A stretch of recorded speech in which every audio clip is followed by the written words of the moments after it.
7, 6, 5, 4, 3, 2, 1, 0. Tune in. This is your Friday Night Lights podcast, photo and entertainment in Middle Georgia sales and services. Coke, don't worry about Pepsi. I had to go see a man about a mule. Look at here, look at here. A-Town down. And you better not lose. Tune in.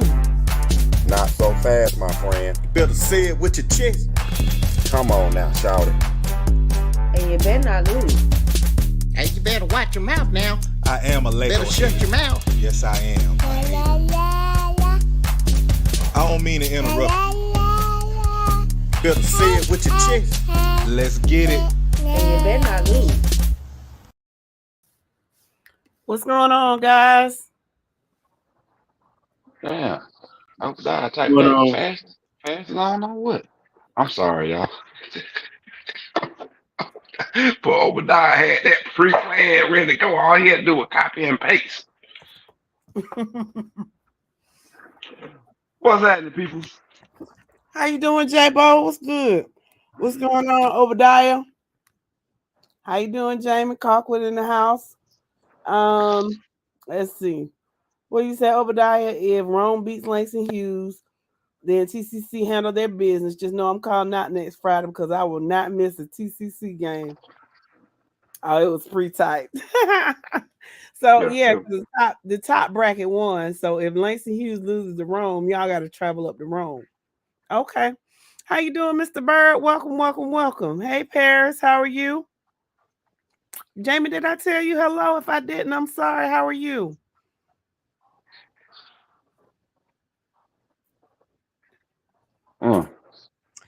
Y'all welcome to the Wednesday night edition of the Friday Night Lights podcast. And we're going to get it started in a little bit. We stopped with the 3A brackets. And so we got to do 4 through 7. Yeah, I'm sure you are ready for Friday. Y'all got the Macon County Bulldogs coming to town. I'm gonna be honest with you. I kind of messed up the files that we were going through, and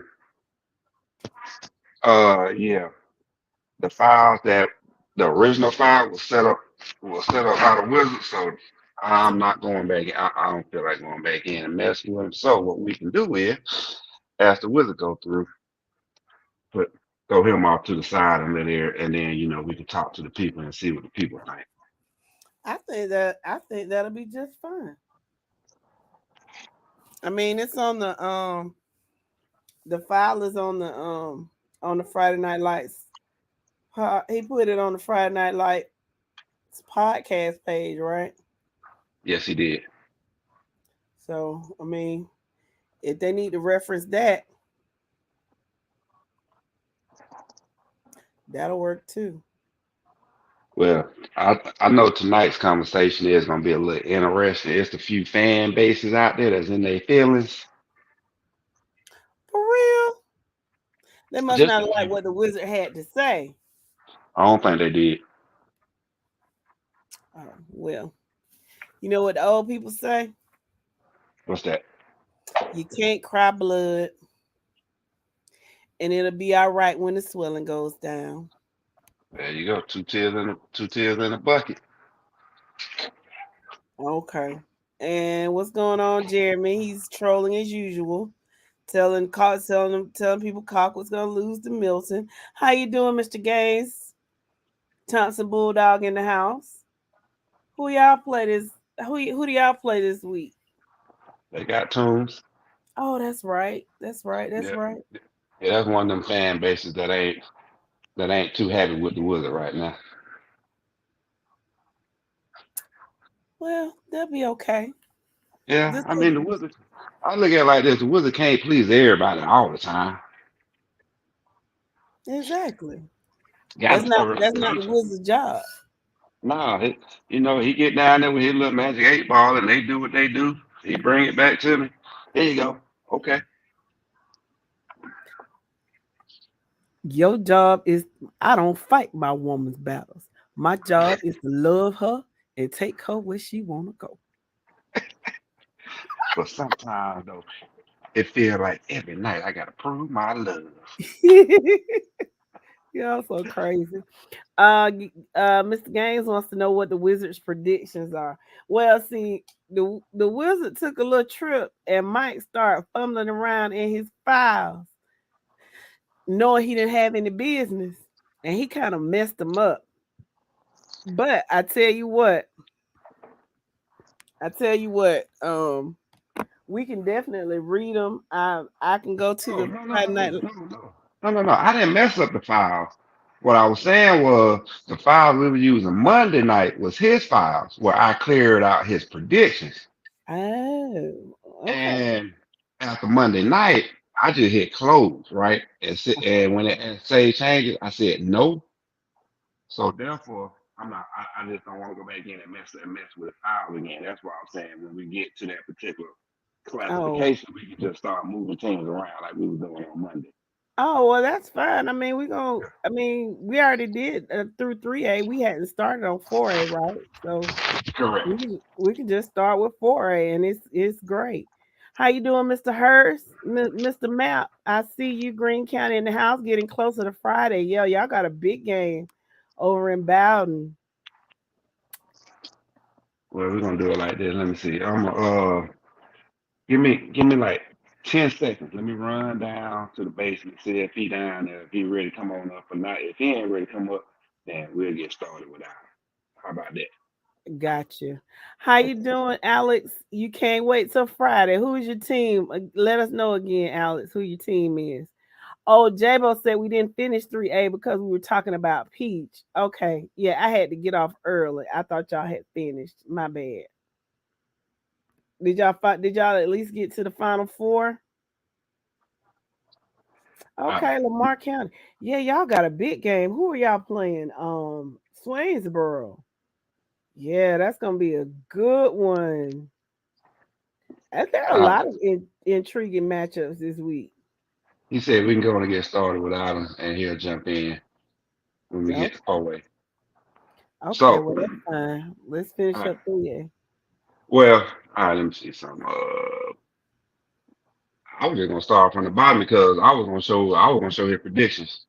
Okay, well do that. Do that. Do that. Yeah, yeah. Okay, so everybody already seen what he posted on Tuesday as far as his predictions, so we're just gonna run through them one more time. Single AD2. He has Clinch County over Seminole County. He has Manchester beating Johnson County. He has Bowden beating Greene County, and he has Jenkins County beating Dooley. That's the top part of the bracket. Bottom part of the bracket, he has Porter over Telfair, Macon County over Aquinas, Mm, Sly over Lincoln, and Early by one over ECI.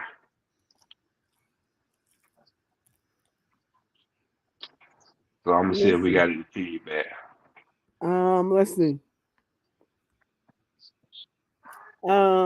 Gary says, tell the wizard that Merlin the magician said, watch the magic the Thompson Bulldogs put on Tools County. Oh, okay. Kenneth says he heard that Jonesboro feeds their players syrup. We got them some pancakes for them. How? Okay. Oh, y'all talking cash money? Okay. You got pancakes for the syrup. They talk. Okay. How you doing, Marquise? How are you? He said he's looking forward to the game with Toombs County. Let me see. Obadiah says, "Do you think Thomasville High, Cook, and Valdosta will pull it out this week?" Well, I am not a prognosticator. I think Cook has the best chance, but mm, nah, In not Wood, really. in Wood. I mean, they're home. Valdosta ain't gonna pull it out. Did I say Valdosta? I said Cook. No, hold on. Valdosta ain't gonna pull it out.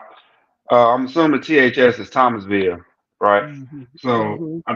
Thomasville secondary is gonna get stretched to the point that it's gonna get broken by Calvary Day. And Cook, Appleton County is just gonna be too much. Is it Appleton County they playing? Mm-hmm.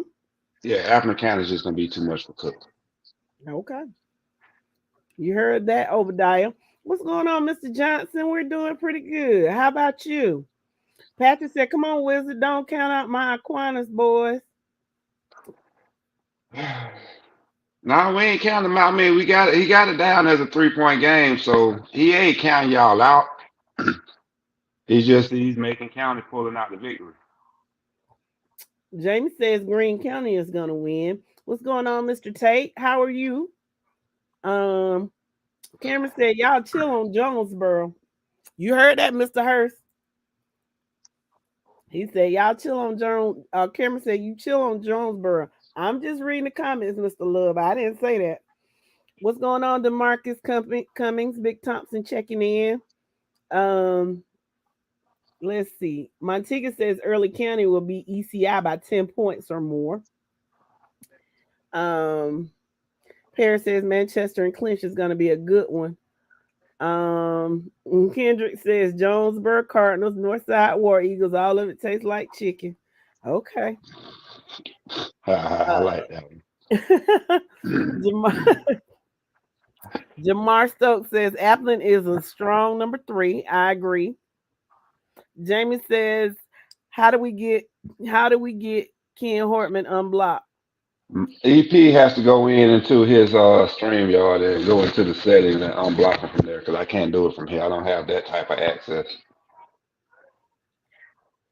Yeah, I'm glad you're blessed. You're definitely blessed, and we are too. Glad you're blessed. We do love this time of year for high school football. What's going on, Twin? Al says the sleeper team to win the state is Big Chris. Anthony White, how are you, Mr. And what? Oh, my bad. You can say it. He said, Mike said, in what? He says, yo won't be on tonight. How you doing, Mr. White? Coffee County Trojans checking in. Cameron says that's a good one, Kenneth.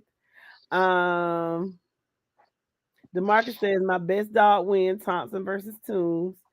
Kenneth said we be on that with all them horns sound like a CSX train coming through town. Al says Cedar Grove don't look too good, Mike. Okay. I like to tell you, you don't want to have your boy lined up in Ellenwood. They will get baptized. That's all I'm saying. They might find out next week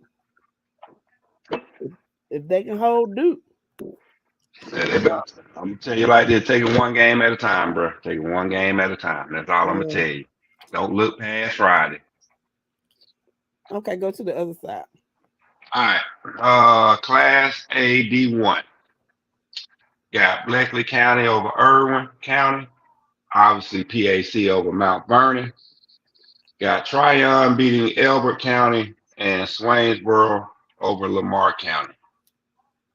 On the bottom part of the bracket, he has Bryan County over Pelham, Commerce over Dade, Rabin County over Whitefield Academy, and Dublin over Brooks. Okay. Let's see. Let me read these comments. Cameron says Cedar Grove has a chip on their shoulder. Javon says Appling is only 3 because of that hat draw. Whoever got Toombs, Pearson, Appling are simply 3 number 1s from the same region. Correct. That is correct.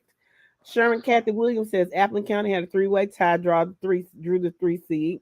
I agree. Paris said Brooks and Dublin is about to beat this week. Our timeline will tear up tomorrow as well. Who cares? I'm just kidding. Obadiah said Jonesboro who? Let's see if they score on our defense. All right, Jonesboro. Y'all hear that, Jonesboro? Obadiah said y'all. I will say this. Jonesboro does have an athlete down there that is under the radar. Alex says he respects the prediction and he feels like it will be a good close game, win or lose. Let's see.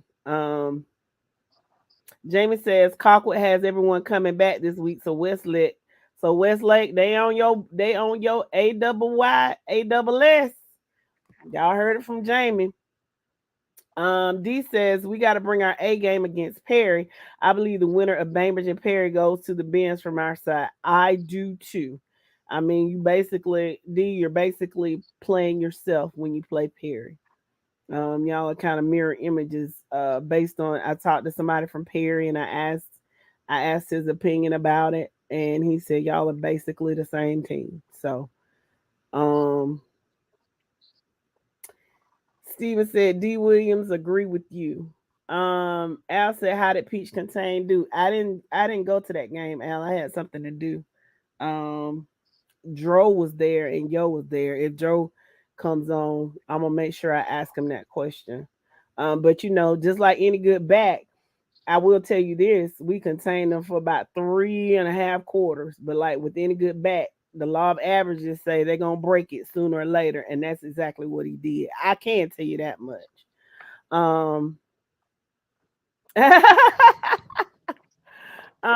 Jonesboro is a well-known basketball school. They're not really capable in football. Bro, y'all ain't keeping an eye on Jonesboro this year. That's all I'm saying.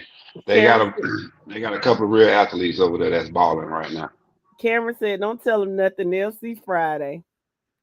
Obadiah says Lee had one, Hoko had one. So do the athletes compare up to those two guys?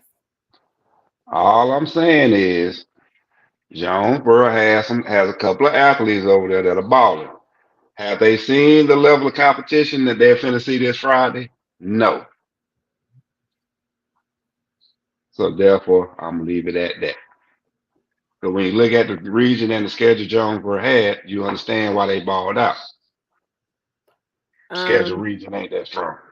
Yeah. Marquis says the whole city is talking about Thompson versus Toombs. Yeah, I probably shut things down in Thompson over there. Kenneth says put them on the radar. What's going on, JJ Reddick? He says the Pack are going all the way this year. Jamie wants to know what you know about Westlake. Thursday. Westlake. They have a very physical secondary. They have I forget the receiver's name. They do have a good receiver. They got a good they have two. It's either 2 or 3 good running backs that they rotate. Quarterback in my mind is average. The defensive line is average. Offensive line is average. Linebacker play in my mind is average also. They excel in the secondary and at skill positions on offense. And the biggest thing for Westlake is they thrive off of creating turnovers and scoring off of those turnovers on the defensive side of the ball. That's Westlake's motive. They want the turnover and score it on the defensive side of the ball. So if you can eliminate turnovers against them and control their offense with your ground game, with your offensive ground game, you'll beat them. So you've seen both of them and you've seen Colquitt and you've seen Westlake. So who you got? My personal opinion, Colquitt. Well, if Colquitt is healthy, I'm taking Colquitt. Yeah. Jamie said all the people will be back this week. So if everybody's back, I'm taking Colquitt County. Okay. Got too many athletes on the field for too many athletes on the field for Westlake. Oh, okay. Roscoe says our number 12, Jordan McCann, comes back from injury this Friday. Brooks will upset Dublin. And this is Roscoe's receipt. Okay. Kendra says Jonesboro doesn't have a field goal kicker. That's important. They go for it every 4th down. Carver Atlanta got to the state championship game like that one year. Hughes did too. Hughes got there twice. Sure did, and won one of them. Let's see. Jamie wants to know what you think about. Welcome, Jamie. Jamie Hendricks. He wants to know what you think about Clinch County. I have nothing to say on Clinch. I really haven't watched Clinch all year, to be honest with you, so I can't really speak on them like that. Maybe Mr. Bird, if you're in the comments, if you're still around, you can type something in. Anybody out there that's seen Clinch County this year, let us know. Let's see. Paris said he's seen Jonesboro play one of Robins the year before. Well, that won't do nothing this year. That was last year. The one kid they got over there now, they didn't have him last year. Al says the Westlake defensive end runs a low 4.4. Okay. Cameron says if it's close, the lack of a field goal kicker will be a downfall on Jonesboro's side. Let's see. Jamar wants to know, can Toombs County stop the triple threat Wildcat run and pass? That's just on the coach. You know what? It comes down to the system that the coaches are going to install, and those players being disciplined enough to read their cues. That's what it's going to come down to. I mean, I know it's common sense. It's common sense, but at the end of the day, when you're playing the triple option, it's all about reading your cues every play.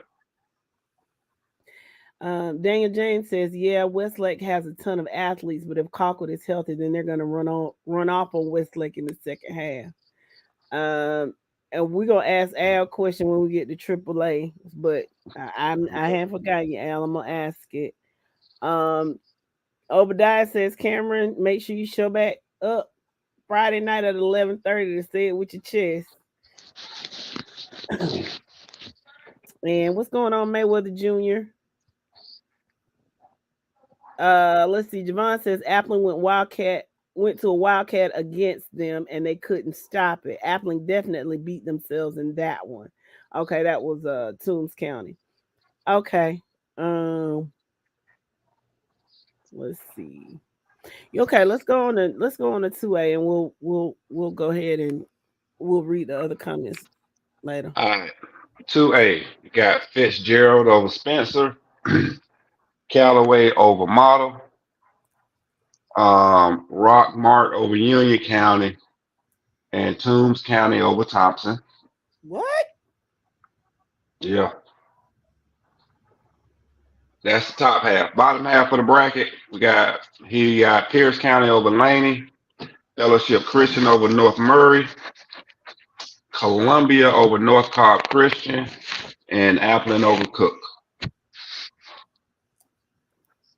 Wow. So now I know who's upset. I'm sure the Thompson people are like, what are you talking about?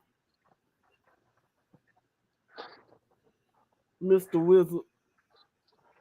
That's why he didn't come on. He ain't trying to deal with him. Mm-hmm. He ain't trying to deal with that all this fussing they're gonna be doing. Mayweather Jr. wants to know, do you know anything about Columbia Thurston? Columbia still got a few of the players left from last year.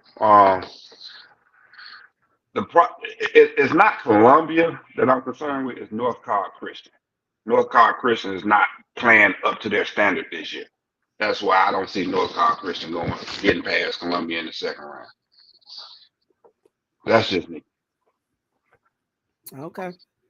Let's see. Let me go back and read. Paris says Callaway should demolish Model. Yep, more than likely. Sherman Kathy Williams, welcome to the podcast. Sherman says no, they can't stop the Wildcat. That's one of Toombs' biggest problems. Mayweather Jr. says let's take over Adel Friday night. So you are an Appling County Pirate. Kendrick agrees with the Wizard on Fitzgerald beating Spencer. Jamar says he was at the game and Toombs couldn't stop the Wildcat. Obadiah says don't sleep on Cook. DeMarcus says defending state champs, they better put some respect on Thompson. Wizard, wherever you are, you heard what DeMarcus said. Y'all better put some respect on Thompson's name. Y'all think the Wizard. So the Wizard thinks that Toombs is is going to go into Thompson and beat them. Okay. Mhm. Let's see. Gary says Thompson 28, Toombs 14, and Javon wants to know how confident are you that Appling, Pearson, Toombs could be in the Final Four? Oh, hey sis. Hi guys. How are you? I just been reading and hadn't even been looking over there. I I'm was looking just at waiting. I knew you was coming. I'm sorry, baby. And I'm looking at this bottom picture. Is that who I think it is? Yep. Mm. On the panel. I won't fuss. How you doing? Exactly. But okay. So, what do you think about Javon's question? How confident are you that Appling, Pearson, Toombs could be in the Final Four? And would. Okay. That's your answer, Javon. The market says, Someone running into a buzzsaw in Thompson. Maybe if it shaped up any other kind of way, Appling and Pierce should definitely be there. But Toombs got Thompson, and they're not getting past them. Okay. Yeah, DeMarcus agrees. He said, not in the brickyard.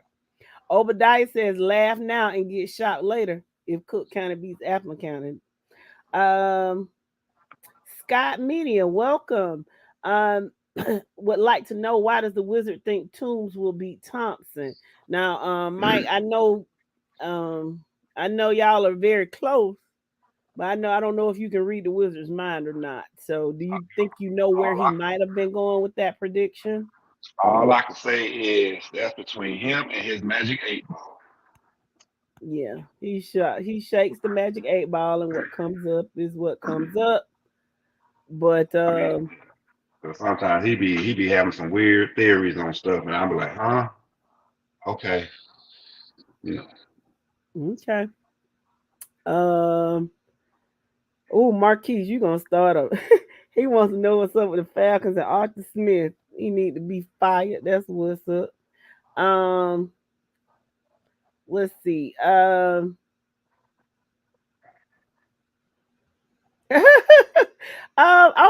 My friend Morris is here. How you doing, Mr. Shields? Let us know what happened with Camden County and Newton County on Saturday, because that surprised me. So let us know what's going on with that. Cameron wants to know, why does the Wizard have Sequoia beating Douglas County? Man, that's between him and his Magic 8 Ball. I can't tell you what he was thinking on that one. Marquis Daniel says, in what gets him every time. Al says Toombs wide receiver is fast.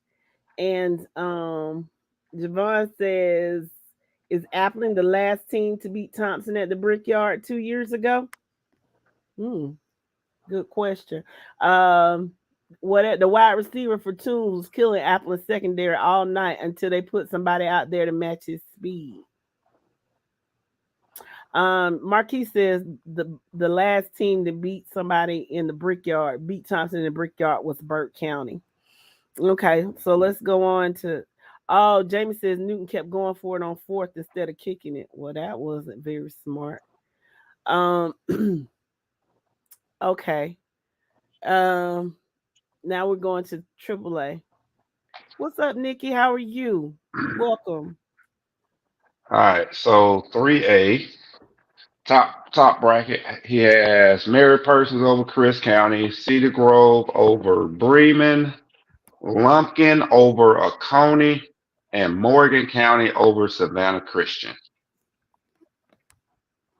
That's the top bracket. Bottom bracket, he has Calvary Day over Thomasville, Stevens County over Wesleyan, Monroe area over Gilmore, and Carver Columbus over Upson Lee. And so Al had a question earlier. Mm-hmm. And what he wanted to know from you, Mike, is who would you rather see next week, Mary Persons or Crisp County? Honestly, if I had to choose one, I'd rather see Chris County. That way we ain't got to travel. Okay. Mary Persons, we got to travel. Oh. Because if I'm not Yeah, mistaken, the coin flip gave it to the top side of the bracket. they did. So I'd rather stay home and the ones. Gotcha. Been a couple of years since we lost a playoff game in the ones. Yeah, okay. I ain't gonna say the school name because nobody on this panel likes that school. Start with a C, but yeah. And don't. Oh, they cheated y'all in that game too. I remember that. hmm So we're gonna keep on moving on that one. That was 2017. But Okay. So let's go to 4A. all right, 4A. He has Spalding over Troup County, Stockbridge over Westminster, Central Carrollton over Lubbock, New Hampstead over Stars Mill. Bottom part of the bracket: Benedictine over LaGrange, North Oconee over Cedartown, Stevenson over Luella, and Bainbridge over Perry. Okay. Jay, welcome to the podcast, Jay. He says Calvary Thomasville ain't gonna be that close. Well, dang. Paris says he likes Spalding to win. And I will say,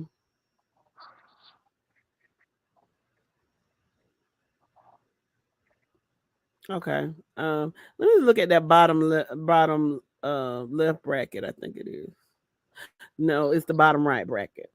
Listen, whoever wins that Perry and Bainbridge game, they will more than likely be in the Final Four at the very least. Go to the top. They might be playing in the championship. Whoever wins that Perry Bainbridge game.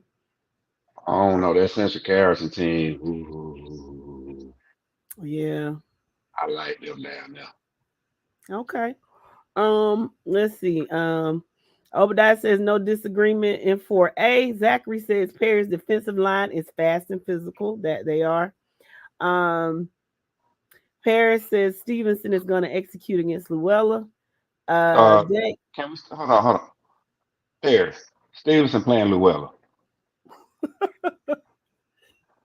They playing Luella. I'm gonna leave it at that. Okay. Daniel James says Perry's coach has been talking big. He said he's waiting for round 3. Okay, then. Welcome to the podcast, Mr. Shepard. He said Bainbridge is about to get active against Perry. Okay. I hope it's not like how y'all got active against Cedar Grove. Get a little more active than that, friend. D. Williams said our coach saw that. Perry, you can't give people bulletin board material. Panthers. And that's what you just did. How you doing, Deshaun? Welcome. So we at 5A now? Yes, we are. All right. 5A. Got Warner Robins over Ware County. Ooh. Creekside over Dalton. Mm-hmm. Cartersville over Eastside. And Dutchtown over Jenkins. Bottom bracket. Got Harris County over Statesboro. Jefferson over Hiram. Ooh. Mays over Cass. And Jones County losing to Coffee. Okay. Anybody have any disagreements with any of those?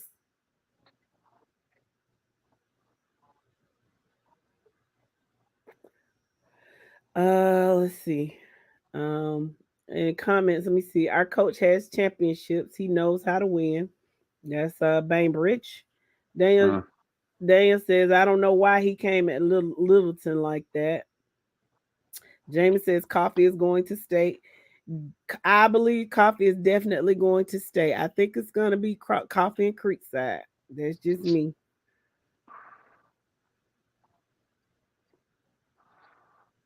I totally agree with you on that one. I don't think you got any pushback on that.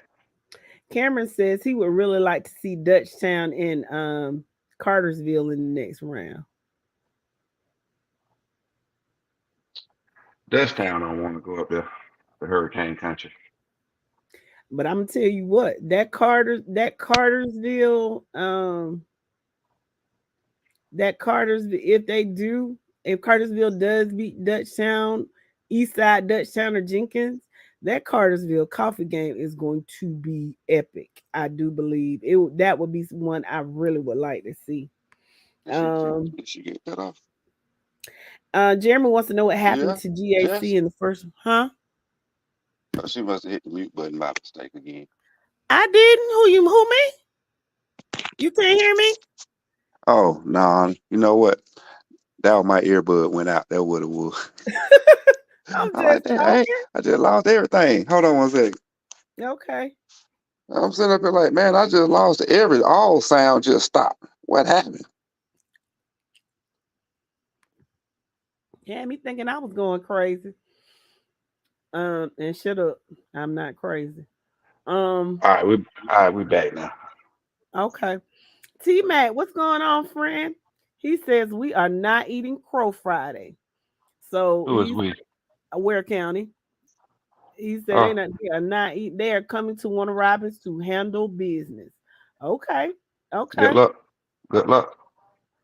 Obadiah says all I'm gonna say is Coffee better pull it off because their ass, if not, their ass is grass. Their grass is grass next. Their AWS is grass next year. Oh, because y'all will be in the same region.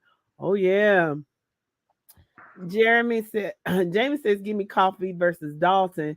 Jeremy wants to know what happened to GAC in that first round. They lost.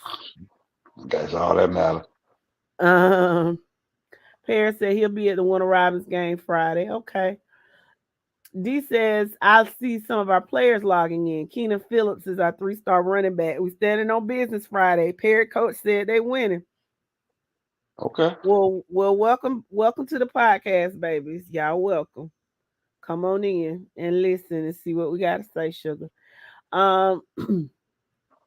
Daniel says, you think Dalton can beat Creekside? And what? And what? No. Bernard Leonard, welcome. He says, nope. I'm thinking that's the question. Rashad White, welcome. He says Mays is ready to make a run.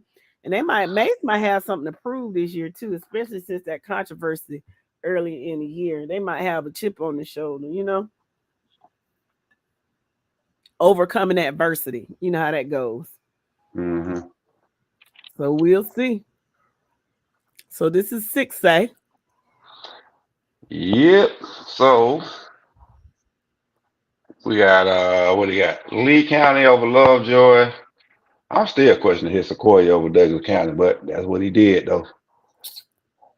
And then where's Sequoia? I couldn't even tell you. I know it ain't the Sequoia that I know from DeKalb County. Well, Sequoia podcast, tell me where Sequoia is. Y'all let me know because I've never heard of them. And okay, Douglas County.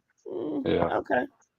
I mean, I don't know. You know how he gets sometimes. He be doing stuff. Oh, it's in Canton. That's where it's at. Oh, it's in Canton. Ooh. Yeah, it's in Canton. And you know what? I think he actually put that one. I think he got that one backwards myself. I think he do. I think he got that one backwards. You think Sequoia 14 and Douglas County 14 and Douglas County 38?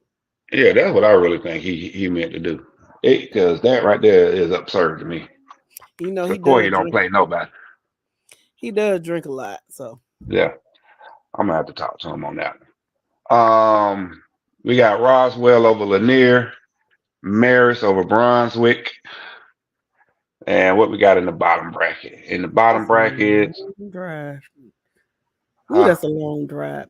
From Brunswick to Maris is a ridiculously long drive. Oh yeah, for sure. We got Houston County over Woodward Academy and Gainesville over Blessed Trinity. Mm-hmm. Got Rome beating Hughes and TCC beating Jonesboro. Okay. And so if this plays out on the right hand side of the bracket, Thomas County Central will have to travel to Rome because the top portion of the bracket won a coin toss, or are they Yep. doing Yep. another one? No, for the quarterfinals, it's done. They're gonna do another one next week for the semifinals. Got you. Yep. Got you. Let's see. Anything else? Let me see what the podcast land has to say about he has to say about 6A. You know, somebody that's really not they're quietly doing things, but people are not really talking about them a lot. That Who? Roswell, I mean, people talk about Roswell, but not really. They're not really, they talk about Hughes, they talk about Thomas County Central, they talk about Lee County, but people don't talk about Roswell a whole lot. So that's gonna be interesting. Let's see. Bernard Leonard says 6A where it gets live.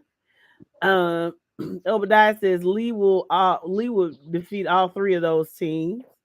All right, baby. He said I ain't gonna say much. They gotta see me Friday though. All right, darling. I hear you. Cameron says Rome is a revenge game. Okay. Bernard says it's a 5-hour drive from TCC to Rome. Good Lord. Good Lord. It's probably more than that because And you got to go through Atlanta, and you got to go through Atlanta traffic.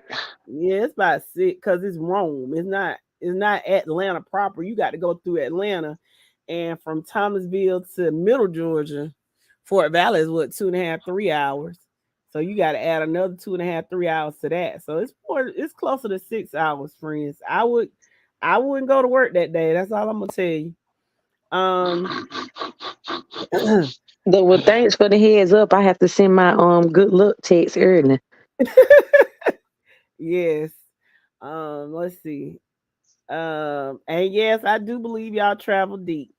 I'm sure they'll have a fan bus, Jeremy. They'll probably have a lot.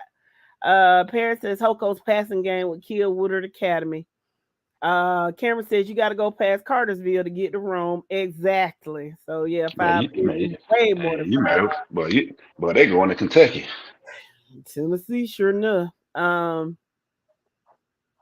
Nothing but has and miles. Okay. Let's see. Obadiah says I caught it. He said Roswell better not lose if they don't meet up with TCC again. Okay. Y'all want y'all look back, Obadiah? As they should.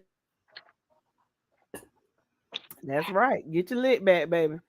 April, welcome, Miss April. She said, show them on the field. That's right. Okay. And we at 7A. All right. Got Carrollton over Valdosta, Walton over North Gwinnett, Buford over Norcross, and Grayson over North Paulding. That's the top part of the bracket. Bottom part of the bracket, Camden County over McEachin, Mill Creek over Peachtree Ridge, Milton over Collins Hill, and Colquitt County over Westlake. Okay.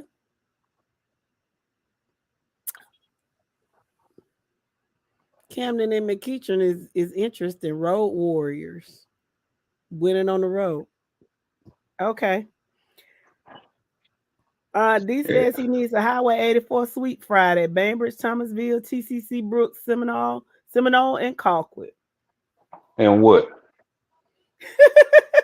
In football. It ain't gonna happen. It ain't gonna happen. They can get. Let me see. Bainbridge, Thomasville, TCC, Brooks, Seminole. It ain't gonna happen. They can do. You really think Valdosta finna go over to Carrollton and win? He didn't say. They didn't say Valdosta. Oh, okay. Seminole County. Seminole County. We can start with Seminole County. You really think they finna beat Clinch? We can just start right there. Brooks. The road ends there. They can be They done. can. Yeah, they can, but they ain't. And then Thomasville, that's it. All I'm saying is if they don't put that quarterback on his butt, that pass rush do their job and help the secondary out, it's gonna be a long night for Thomasville. Hmm. Long night for Thomasville. It ain't about the secondary for them. It's about that pass rush for them. So what you're saying is Thomas County Central, Colquitt, and Bainbridge. Only team winning. Only three winners Friday night. I think Brooks might. Hey, now I I'm mean just everybody. picking on Hey, my hey, just like booty holes, everybody got one, right? him. Oh my That's my goodness. opinion. Let's see. Jamie says Colquitt to Milton is 230 miles. My. Obadiah says, I wish Facebook had a yawning emoji. D says that who Cameron is a great kid. I Keenan is a great kid. I believe it. I believe it. 7A Cameron says 7A doesn't really get live until the third round. You know what, Cameron? I was thinking the same thing. These none of these just necessarily move the needle for me, but next week those are gonna be some great matchups in 7A. KS Jackson, welcome. Mayor Persons is in the house. Go Dogs, beat those Cougars. Jamie says Friday I will be leaving at 9 a.m. to head to Milton. Smart man, Jamie. Smart man. Making a Ricky business says, trip. Ricky says, will Perry try and rush their star quarterback back and risk their newfound chemistry, or do they stay with the backup who's looked pretty good in the last few games? I don't know where my Perry friends, they hadn't checked in tonight. Pat and Mr. Gary, they hadn't checked in, but they said that he could possibly be coming back this week. That's what the word on the street is. I'm not sure. More than likely, it will be a game time decision, just depending on how his thumb feels. You know what I'm saying? I think he can probably pass the ball a little bit, but just depends. If it gets hurt, So I don't know. That's a good question. But more than likely it's a game time decision. Reggie Johnson, welcome Reggie. He says Westlake versus Colquitt will be a great game. Westlake beat Colquitt County the last time they came to Moultrie. Marquis said, are Dro and Yo okay? Yeah. Dro has a he has to go to sleep early a lot of times. So he did the times that he comes on, a lot of times he's sacrificing to come on because he has to get up really, really early. And Yo had a long couple of days, so he needs his rest. Jamie, the question Mike Thursday What's up? wants Jamie wants to know what you know about Milton. See, I gotta go through my. Hold on, I'm going through my Rolodex. Let me find my notes in my Rolodex real fast. Ricky says Bainbridge is physical. I believe that. Perry's physical too. I mean, y'all are a lot alike. And whoever wins that game, I'm telling you, whoever wins that game will probably be playing in the bins. For real.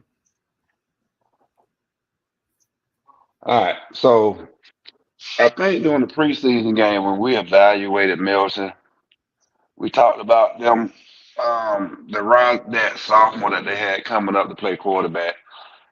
He's doing his thing, done through for almost 2,700 yards. And then their rushing game is average because they don't really have a dominant force back there running the ball, but it's the passing game for them that you got to try and stop between that quarterback and the junior receiver they got, a kid named Wiley. That's who you got to stop on offense. And if you do shut them down, like I say, they have a slew of backs that they rotate, that they run on their for their rushing attack. So you got to pick your poison with them on that one. Then when it comes to the defense, defense has been solid throughout the year. I mean, obviously you can tell that by their 9-2 record that the defense has been uh up to par. I'm still surprised they lost to North Cobb. That one there threw me for a loop, and losing to what's the team? Western. That one threw me for a loop too. Those are two games that they should have won, in my opinion. But hey, it is what it is on that one. But overall, though, I think Milton is a solid team. You cannot take them lightly because they're going to come in fundamentally sound football, as all schools do in that area. So take what you want from it. Very disciplined. Obadiah says the TCC fans will be rooting for Langston Hughes this weekend, especially since one of the podcast members has been waiting for this matchup. Well, don't root too hard for them. Root hard for Thomas County Central because we don't want Jonesboro to slip up and mess up. Yeah. I mean, I know y'all think y'all are invincible, and you could very well be, but one game at a time, friends, one game at a time. Worry about yourself. Mr. Jackson says, I just want to say thank y'all for giving us a good podcast to listen to. Keep up the good work. Thank you, Mr. Jackson. We appreciate that. Appreciate you listening. Obadiah has a great question. He says at the beginning of the season, I noticed that a lot of people were talking about strength of schedule. Has anyone paid attention to Rome's strength of schedule? Rome schedule? I'm trying to remember. Who was it? Rome? No. Shut. I forgot who was in that region with them.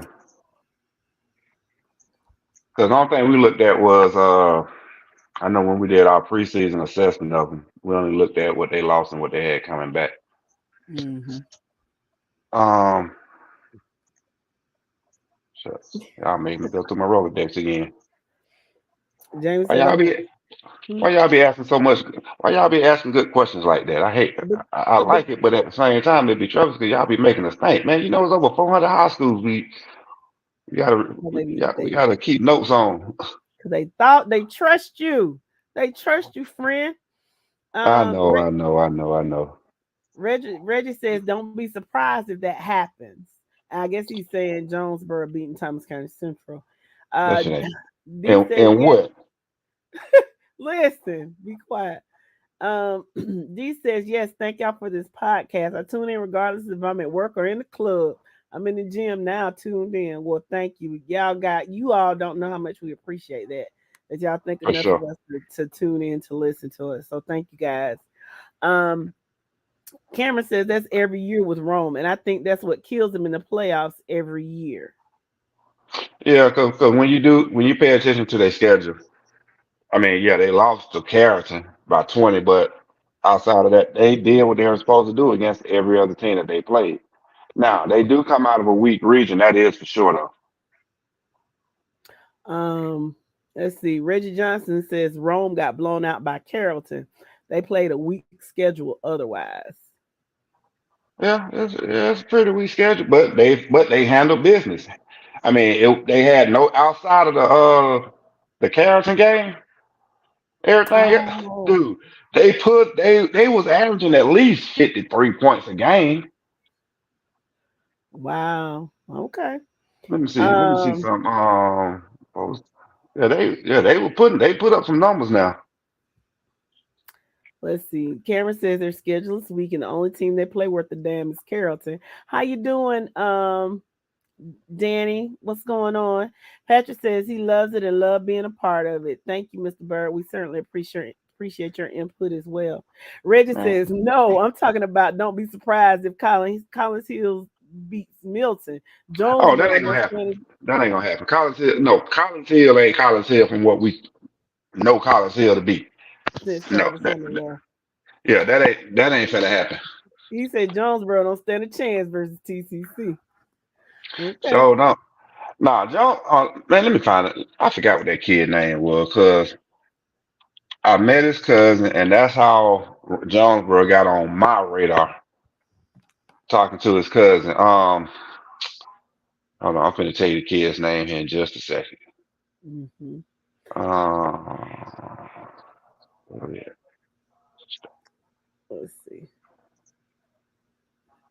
The kid name is Redding. That's the kid's name. Ready? Yeah. Okay. Ricky says, I'll take Bainbridge over a star quarterback that's missed the past 3 games or a quarterback who's only started 3 games any day, especially in Bainbridge. I mean, that makes sense. Bernard says rest will play a big factor in Rome and the Langston game. Bernard, I insist you stop telling the truth. Because you are absolutely correct. I believe that. I really do. Pamela Hagens, welcome, Miss Hagens. How are you tonight? She said, did they play a defense like Thomas County Central? It was No, ma'am. Jonesboro. Jonesboro or Rome. I'm not sure which one, but either one you talking about. No, ma'am, they have not. Man, bottom line is TCC ain't got nothing to worry about with Jonesboro. As long as they shut down that kid Redding, shut down Redding, and it's another kid named McCoy. Mm-hmm. That's their leading runner on their leading rusher. Redding being their leading all-purpose player. Mm-hmm. You stop them 2 kids, you good to go. And she was talking about Rome. Oh, yeah. I wouldn't be surprised. Ooh, you know what? That would be a good. Ooh, that's gonna be a good game right there. Yeah, if Rome beats Langston Hughes, Thomas County They beats will. Jonesboro, then Thomas County Central has to travel to Rome to play. I think Rome will pull it out over Langston Hughes. I'm not gonna say why because the Pickens are still active right now, but I think Rome will pull it out over Langston Hughes due to what we know. Mm-hmm. So if what we know remains true, don't be surprised. TCC, you got to travel up to Rome next week.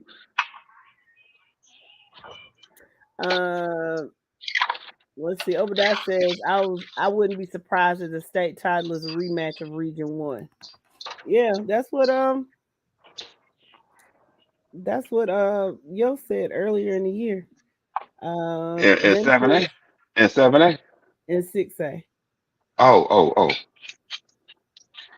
James says he Who we, wants his lick back. Cameron says he just doesn't see it. Ron got to show him. tune in. That's all I can tell you. Tune in.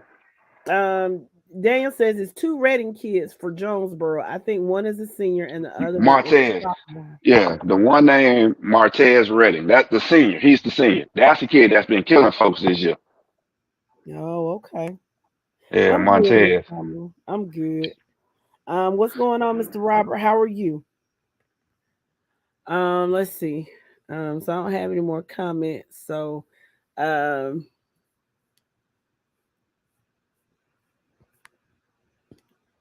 Keith Herring, welcome. He said Packers by 20 over Westlake. It's possible. It's possible. We have not taken into account updates. I don't know what happened to Thursday, but that's okay. We're gonna keep it going. How you doing, Mr. Green? Welcome to the podcast. Welcome. Let me see if there are any comments that I have overlooked. I think I have read them all. Let's see. So let me ask the podcast land. You've seen the Wizards predictions. What do y'all? Yeah, I got to stop hitting my lock screen, but What do y'all think? Well, okay, let me reread your last comment, Reggie. He wants me to reread the last comment that you made. Let me go back up. He said, I don't be surprised if Collins Hill beats Milton. Jonesboro don't stand a chance versus Thomas County Central. they don't, man. I ain't gonna even talk about Jonesboro no more because I'm beating the dead horse on that one. Okay. Packers gonna handle business against Westlake. Packers ain't got nothing to worry about. Just play your game and y'all good. Okay. So Reggie, you said that's not it. Type it again because that's the last comment that I see. Mr. Johnson. So type up, recomment because I don't see it. Let's see. Thank you, Danny. We appreciate it. Keith says I need Collins Hill to win. Yeah, I wouldn't want to drive up that. I wouldn't want to drive that far either if I were you. Because I just Hey, left him down that way a you couple know of what? weeks ago You from know what? Tallahassee. I ain't. I Welcome to the wouldn't. playoffs. That's what you do. Welcome to the playoffs. Ain't somebody down there got a PJ for y'all to use? Got a what? A PJ, private jet.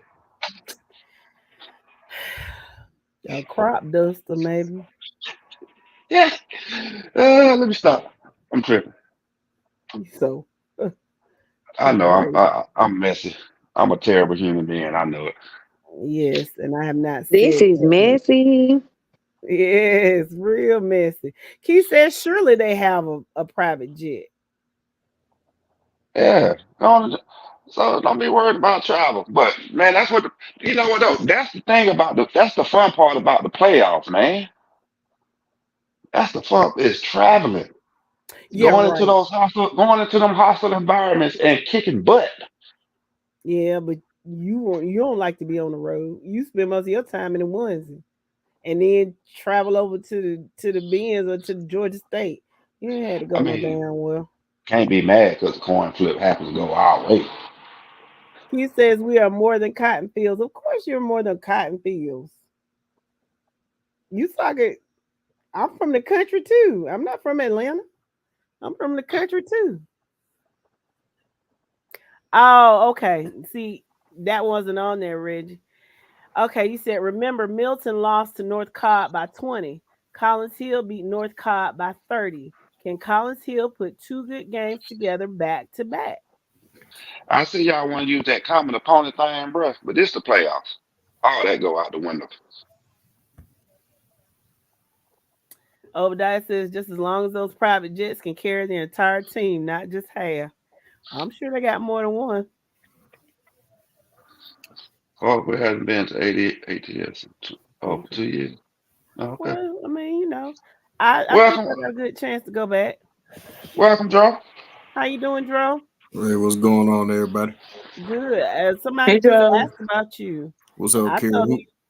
told him, I told him you were probably asleep. Who asked about me? I think Marquise. He wanted to know if y'all were okay. He wanted to know if you and Dro were okay. I told him, you have to get up early a lot of time. You just made a liar out of me, sir. Yeah, my days get started very early in the morning. Y'all just be turning over good. You know what I'm saying? But yeah, I'm doing all right. Y'all bring me up to speed. Well, we just got through going through the Wizards predictions.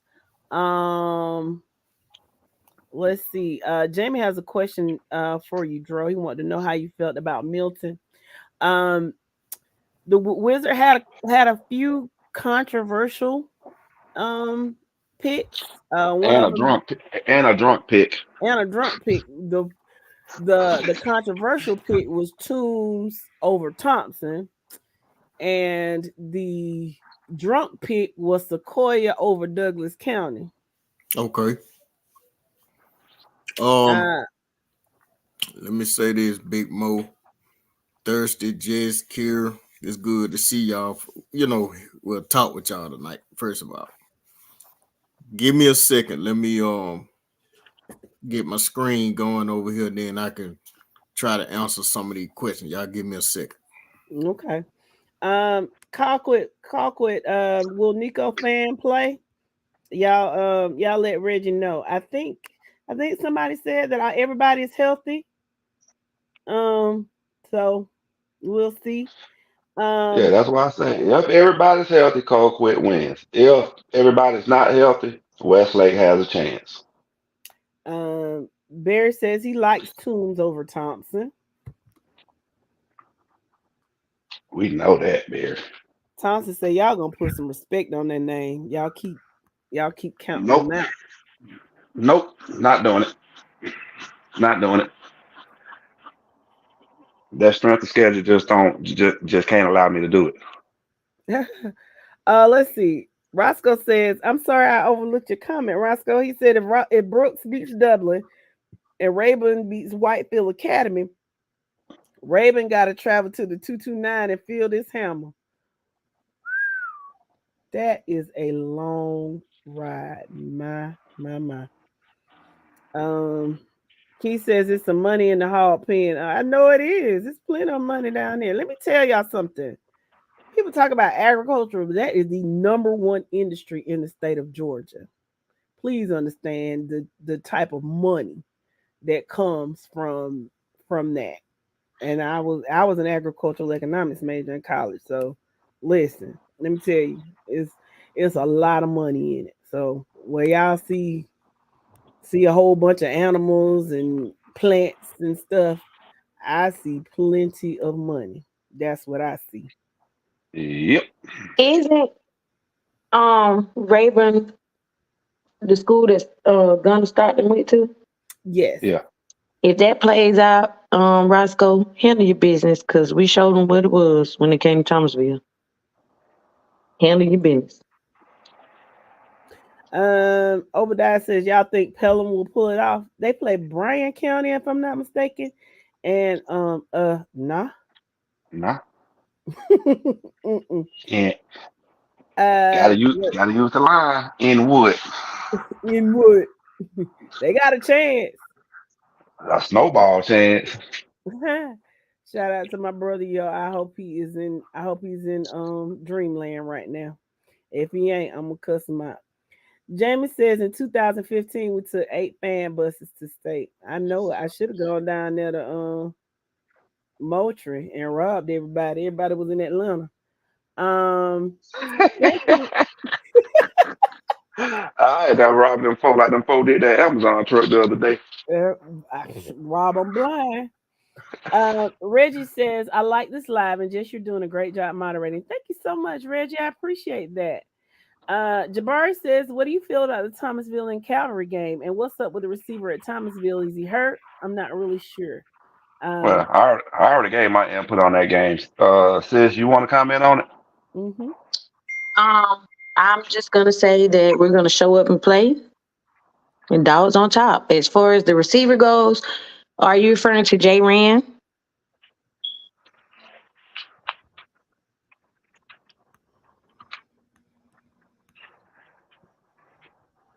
Oh.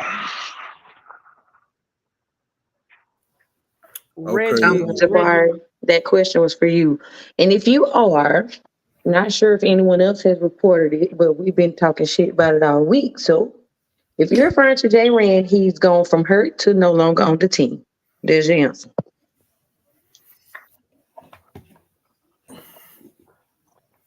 I think Shaw. Who is Shaw? Oh, number 15, Cole Shaw. Now that's two different people talking. That Cole is fine, as far as I know. There's no reports of him being hurt. Mm-hmm. Okay. Marquis says that was a great win for Thomasville over Harlem last week. They did what they was supposed to do. Let me ask you this: is so he is talking about Cole. As of right now, I haven't heard anything about him being hurt. But give me a second, and I'll let you know before the show is over. Okay, I'm sorry. What were you saying, Draw? Is Thomasville shorthanded going into this game against Calvary Day? I'm talking about other than that wide receiver.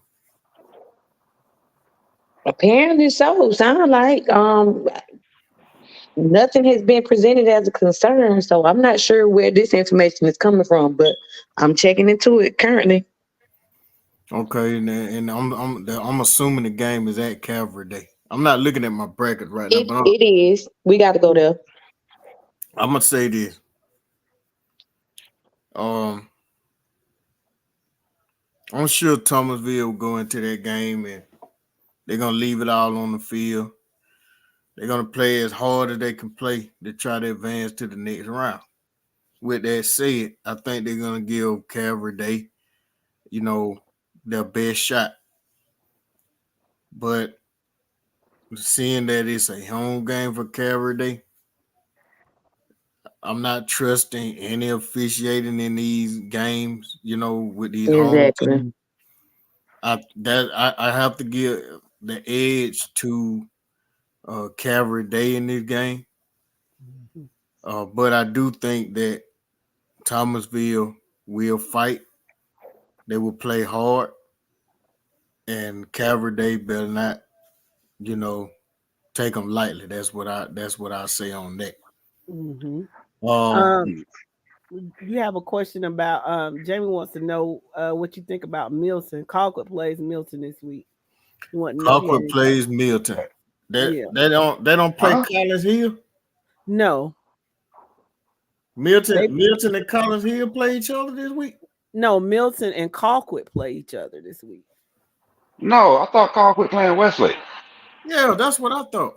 Oh. I think Milton and Collins Hill play each other. Okay, that's right. But he wants to know what you think about Milton. I think the assumption is that Milton will beat Collins Hill and Colquitt will beat Westlake. Well, I know they're in the same bracket. I know they played each other earlier this season, and Milton won by 2 touchdowns. It's hard to beat the same team twice. It's not impossible. I think it's going to be a good game. I'm not going to say it could go either way, but I think Milton will get Collins Hill again. I think they will.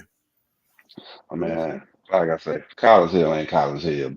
No, not like, but they are in the playoffs. They have a shot.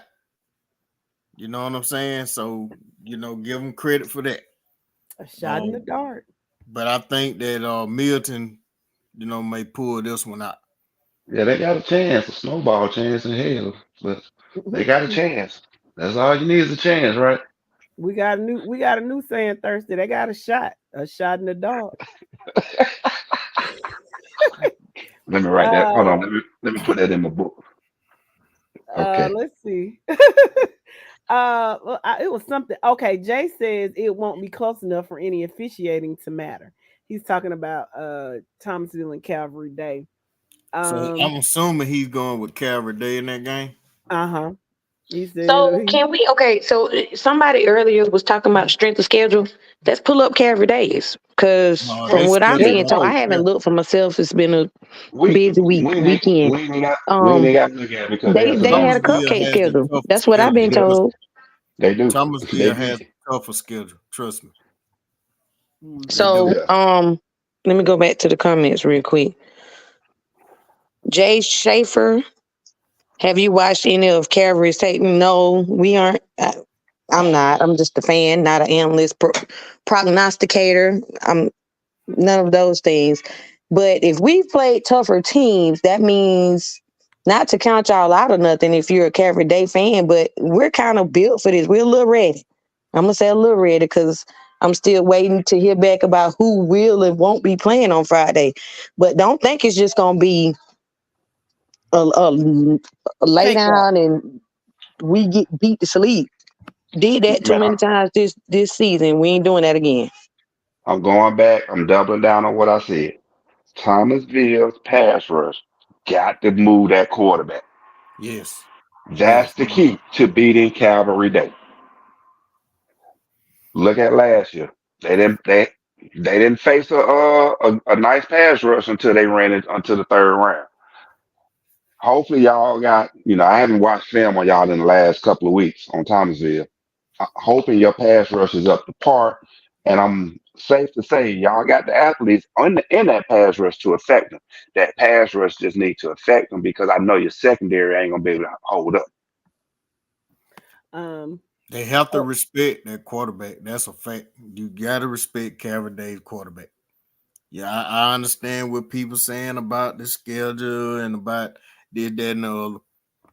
But if Thomasville can affect him, take him out of his comfort zone, they'll have a chance.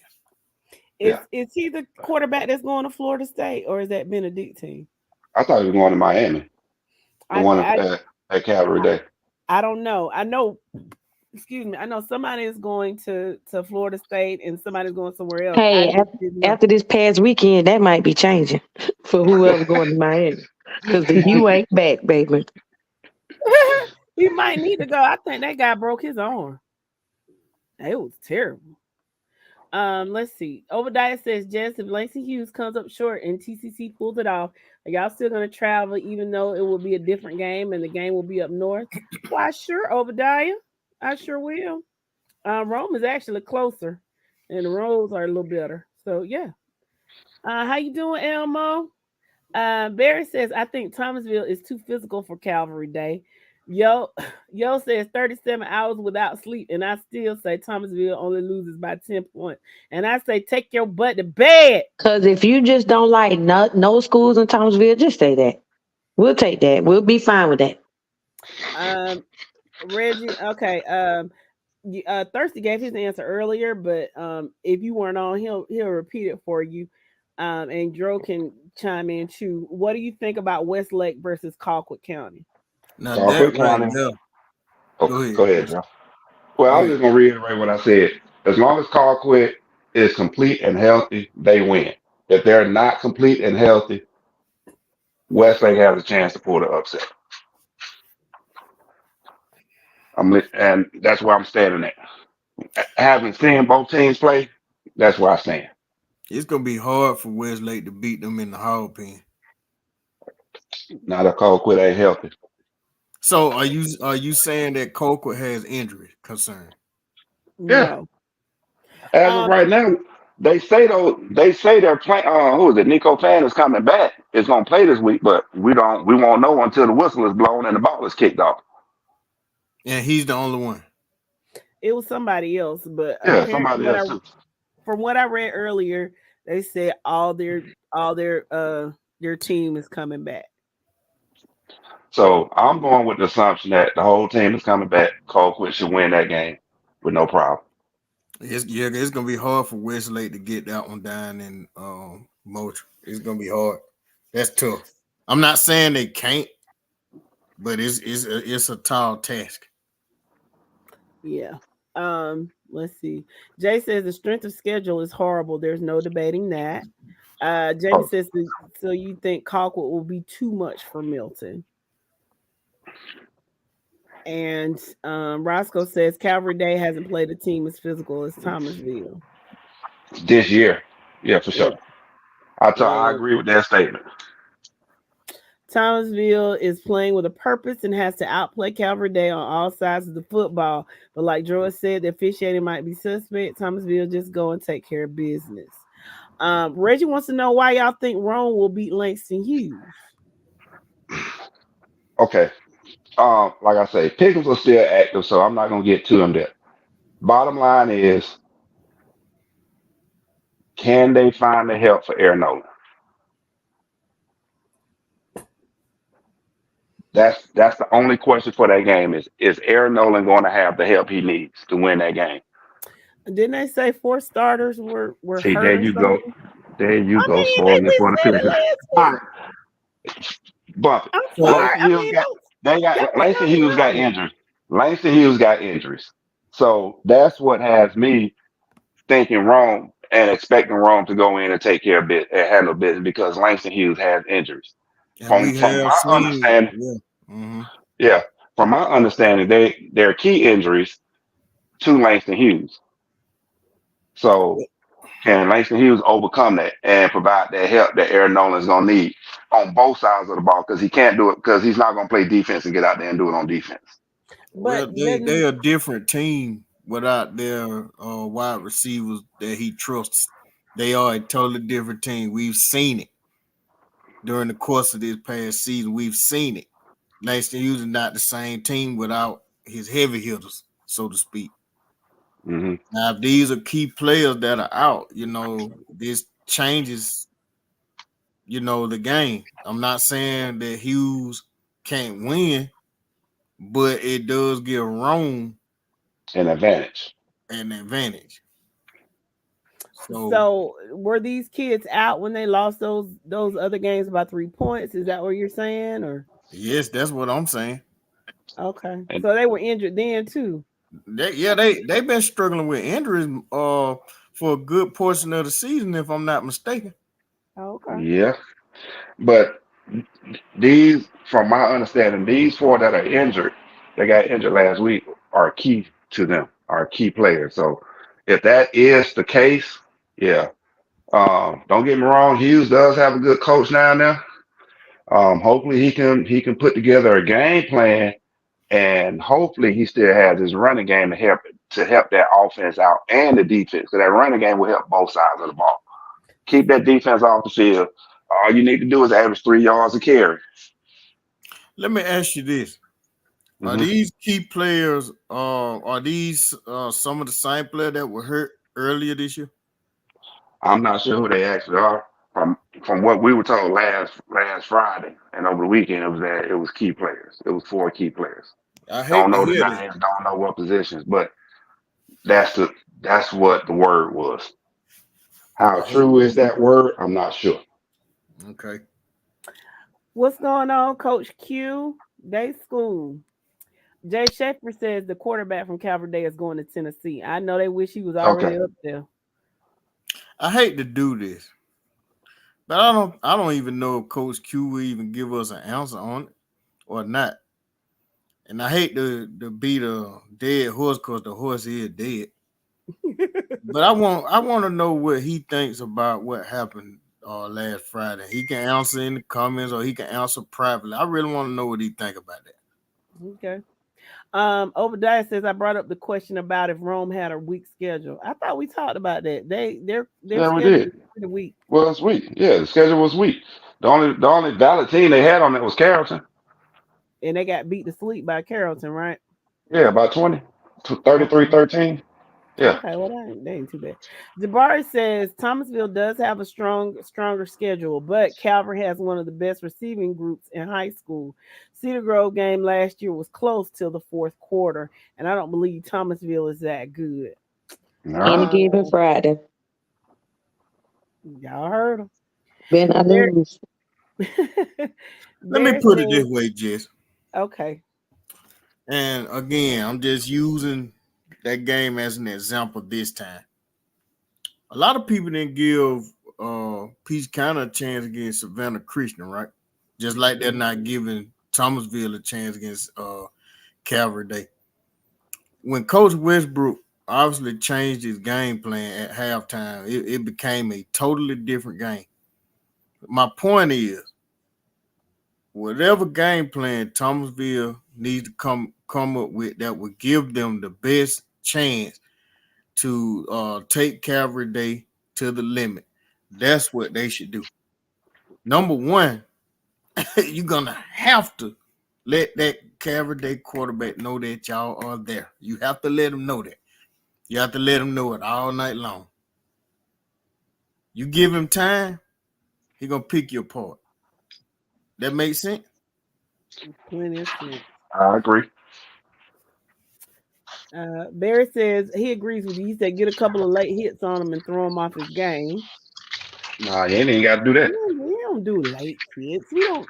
Guys, We don't play dirty. We don't promote late hits on players. We don't advocate that. We certainly do not. Jabbar says Benedictine's quarterback is going to Florida State. I know it was somebody. Ken wants to know how good is Westlake secondary? They are very physical. I will tell you that. Okay. Let's see. Jeremy's right. Those personal fouls and late hits will get you kicked out of a game. True that. Let's see. Keith says everybody is coming back. And y'all, why is my computer locking up? Okay, so I can't go past this last thing. So y'all keep talking while I refresh. Joe says he has no beef with Thomasville.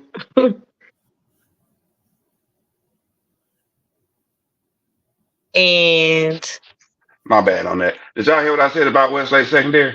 no. They're very physical. They gonna tug, they gonna pull, they gonna grab. all the way down the field throughout the entire route. They are physical, handsy. So you have the chance to get a lot of defensive holding and defensive pass interferences. It's just a matter if the refs are gonna call it. But you got to have receivers that can fight through it at the same time, though. Did this kid just say Westlake got the best defense in the state? I don't know about that. I don't know That about I disagree with that. that statement right there just got thrown out the window earlier this season.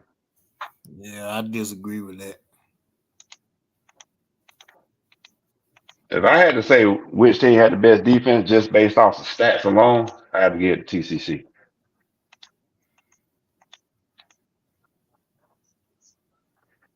Matter of fact, let me look at some numbers. Let me see what we got. What Jess left off at? What comment did Jess leave off at? Y'all remember? I don't. I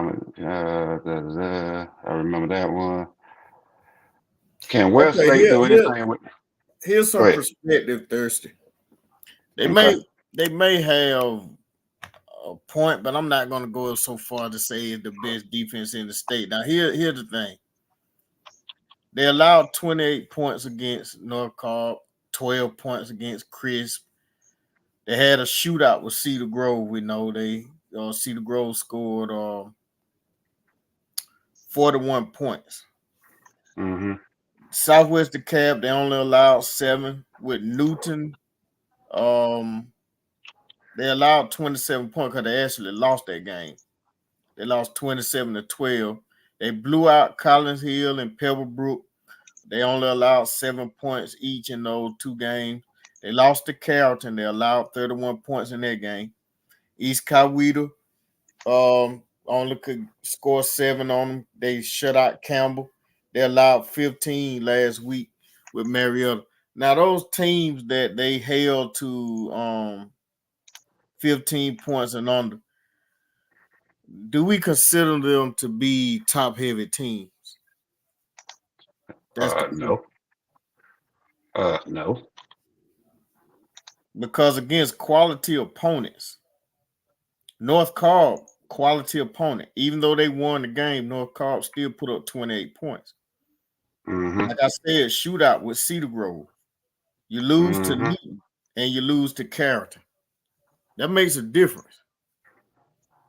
Mm-hmm. And if Colquitt County is healthy, a healthy Colquitt County team, and you're playing them in the hog pen, how effective will your defense be? This is all I'm saying. You have a common opponent to compare these 2 teams with. They both got into a shootout with that same team. Me personally, when it came to secondary play, Westlake had the better secondary and was more physical than Colquitt County was against Cedar Grove. Okay. The thing that separated Colquitt County, though, from Westlake, in my mind, is the receiving core that Colquitt County has. That's what separates the 2. And that's what a matchup, and that's the key matchup. Receivers versus corners, right? But how did you cancel that matchup out? I think Colquitt has the better running game than Westlake. Westlake has, if I'm not mistaken, he's a sophomore or a junior at quarterback. I think the lights are gonna be too bright for him down there. I don't know. I'm not gonna go so far to say that, but I mean, that's a good point. But we'll see. You got a young quarterback, first year starting, going into the Hall of Fame. That's intimidating, man. If you ain't used to that, if you're not used to playing in those types of environments, it can be intimidating to you. I'm not gonna debate that. I mean, you got a good point, but I mean, with so much at stake, you got to get over that. You do.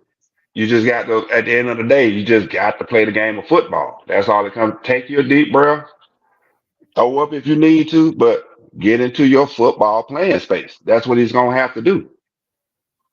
But I'm not sure that quarterback at Westlake can handle the big lights because he hasn't had to prove it.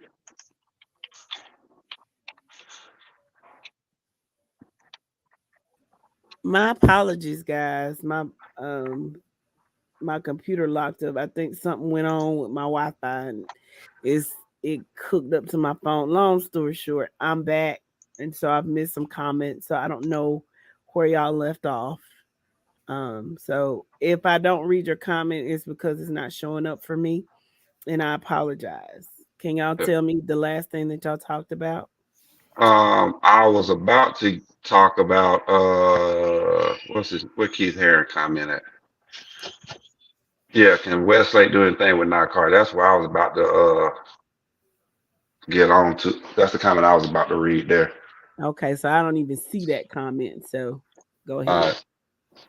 But can Westlake do anything with Nakar? They're gonna try to. But like I say, it's gonna be more than just him. So they're gonna try, but at the end of the day, I think for the most part throughout the game, he's gonna be a decoy, but he's gonna eat though. He's still gonna eat regardless. Because you have to pick your poison. You're gonna double down on this guy, leave another guy open, or you're gonna double down on both of them and allow the running game to beat you. You got to pick your poison. Yeah, that's what I'm saying, man. That's a tall task for them to go to Moultrie and get that one. I mean, if they can do it, because they're at this point in the season, anything can happen. But that's a tall task, man. Yeah, it is. Okay. Langston Hughes should put all this out. Like excuse. Yeah, that's what I got. Obadiah says that sounds like excuses. I don't know exactly what he's talking about, but excuses are monuments. Yeah. And y'all know how the rest of that goes. Well, I guess is when earlier in the season, when we were saying that just give 6-8 to Langston Hughes. I think that's part of where that may be coming from. Mm-hmm. And to be honest, it's not so much excuses if it's facts. If they have injuries to key players, I don't care what team you are, that changes your team. You don't perform at the same level that you would had you had all of your key players healthy and available. So if they have 4 injuries to 4 key players, that totally changes the dynamic. You can't go on later and say, well, I thought y'all said Langston Hughes was going to win it all. Well, you have to look at why didn't Langston Hughes win it all? Again, I don't care who you are. I don't care what your program is. You have multiple injuries to key players. It's going to affect your team some kind of way. Now, I will say this. With all of this grandiose talking and grandstanding now, seal the deal. Seal the deal. Close the book. Win the title this year. I'm gonna be honest. Thomas County Central is strong. They're very strong. Extremely strong. They got the juice. I told y'all. But seal the deal. You start getting into the 3rd round and on. Me and Thirsty been saying this for the past couple of years. You about to enter into the toughest rounds of the playoffs once you hit that 3rd round. Now, with the way some of these brackets are set up, like last week, we had some 1st round matchups that could have easily been 3rd round matchups. Mm-hmm. You see what I'm saying? Some teams have easy paths to the Final Four, to the state championship game. Perry Bainbridge. Perry Bainbridge. That's another one. That's another game that should actually be a quarterfinal or semifinal game. To be Man, honest, you had Perry and Burke in the first round. see what I'm saying? You see my point? So you know, some of these brackets, man, the way the spot some of these teams fell in, you know, some third round matchups next week may not be so tough.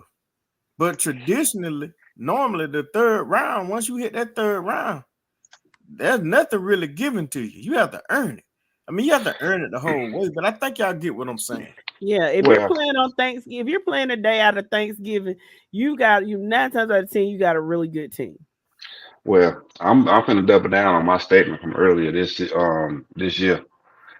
One thing I am looking at, if you don't have a quarterback that's over 1,800 yards already, you ain't gonna make it. You ain't going far. You have been saying that all year. Numbers don't lie. If you ain't got 1,800, y'all ain't going far. Okay. Mr. Jackson says, can I ask the podcast whose team y'all pull for? Well, Thirsty is a Cedar Grove Saint. Shakira is a Thomasville Bulldog. And the rest of us, including our brother Yo, who is in the audience but need to close his eyes before I come shooting. We are graduated from Peach County High School. So we are Trojan fans. Yeah, that's right. And we have, it's a bad taste of this. Let's move on from here. Let's move on. Yeah, we're all Trojan fans. Let's see.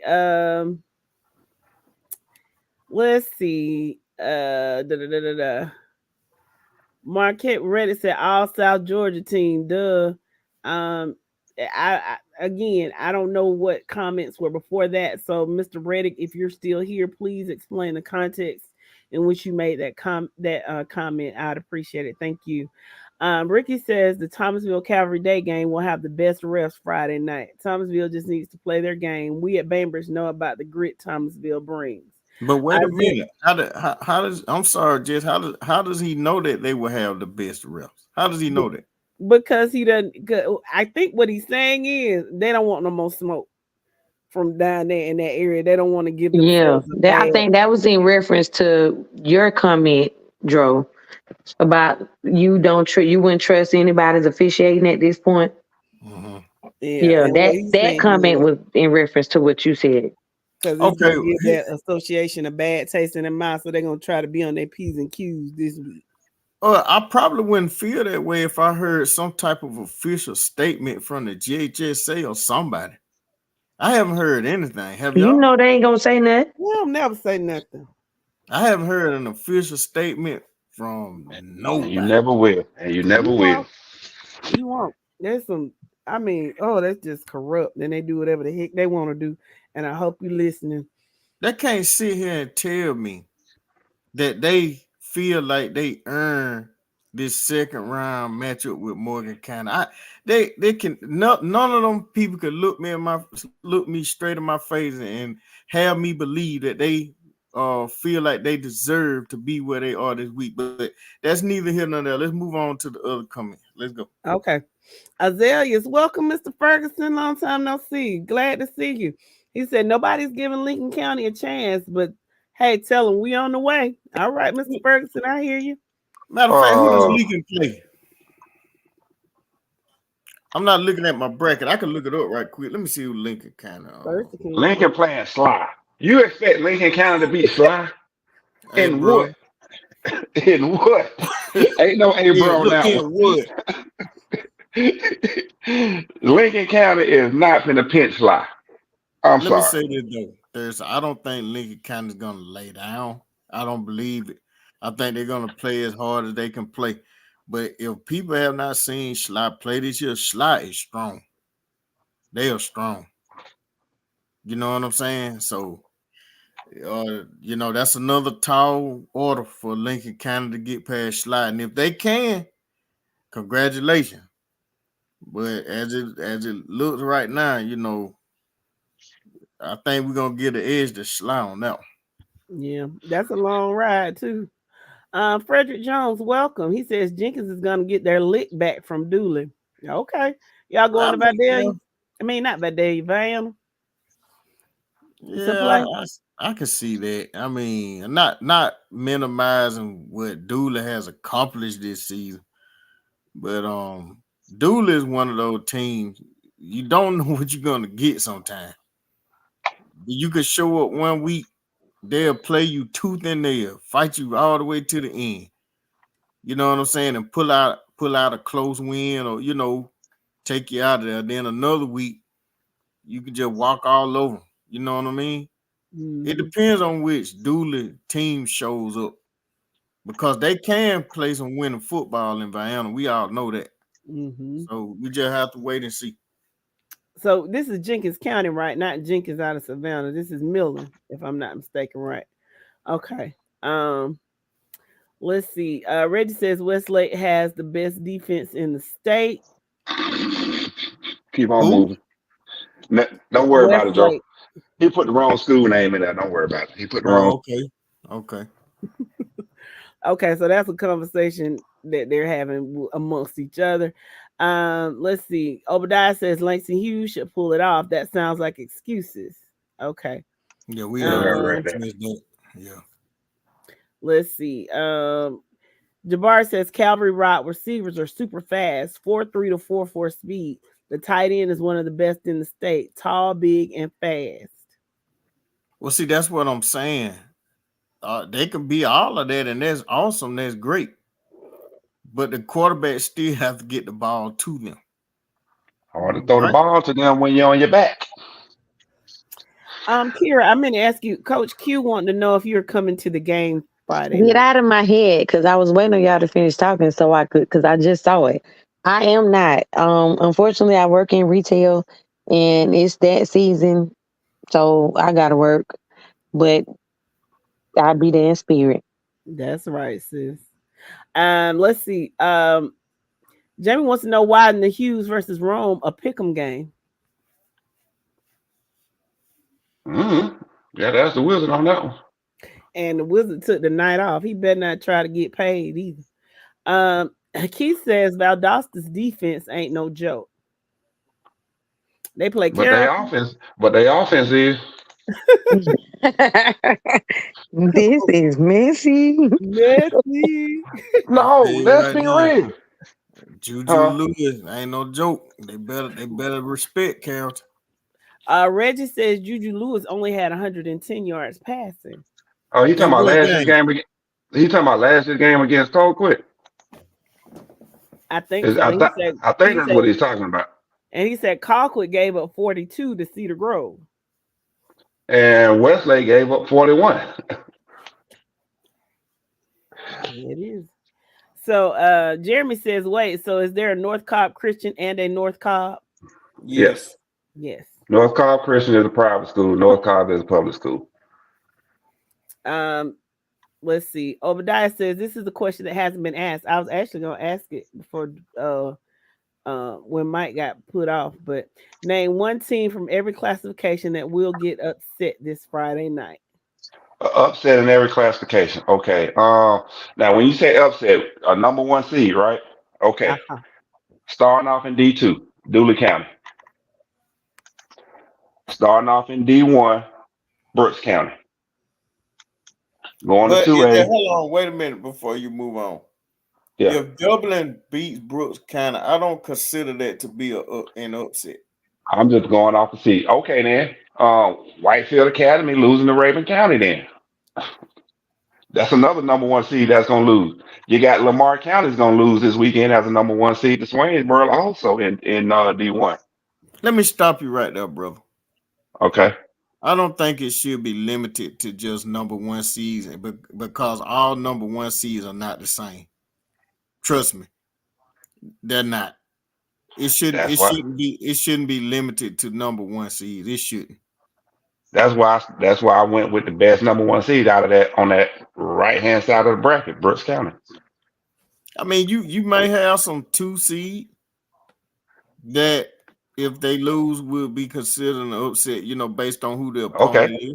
Okay. Irwin County gonna lose to Blakely County. That's not an upset. See what I'm saying? That's why I went with Brooks losing to Dublin. That's not an upset either. Do you know what Dublin has done this season? Yeah, that's why I said off the rip, number one seeds. That's all I'm looking at is number one seeds. Okay. I'm just saying, it's That's all I'm looking at is number one seed. Now, 2A.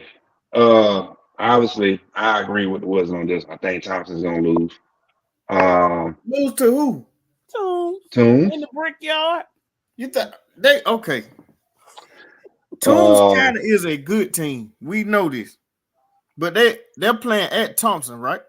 Yes, in the brickyard. I'm not saying they can't do it, but I think I'm gonna have to get a home field advantage to Thompson in that one. Okay. I'm taking Cook to lose to Appleton and North Carolina. I like Appleton in that one too. Yeah. That's not. And no, not really. But it's basically two number one seeds going at it in the second round. I think just based off the name alone, if Columbia pulls the upset, should pull the upset over North Carolina Christian. And then 3A, let me see who we got in 3A.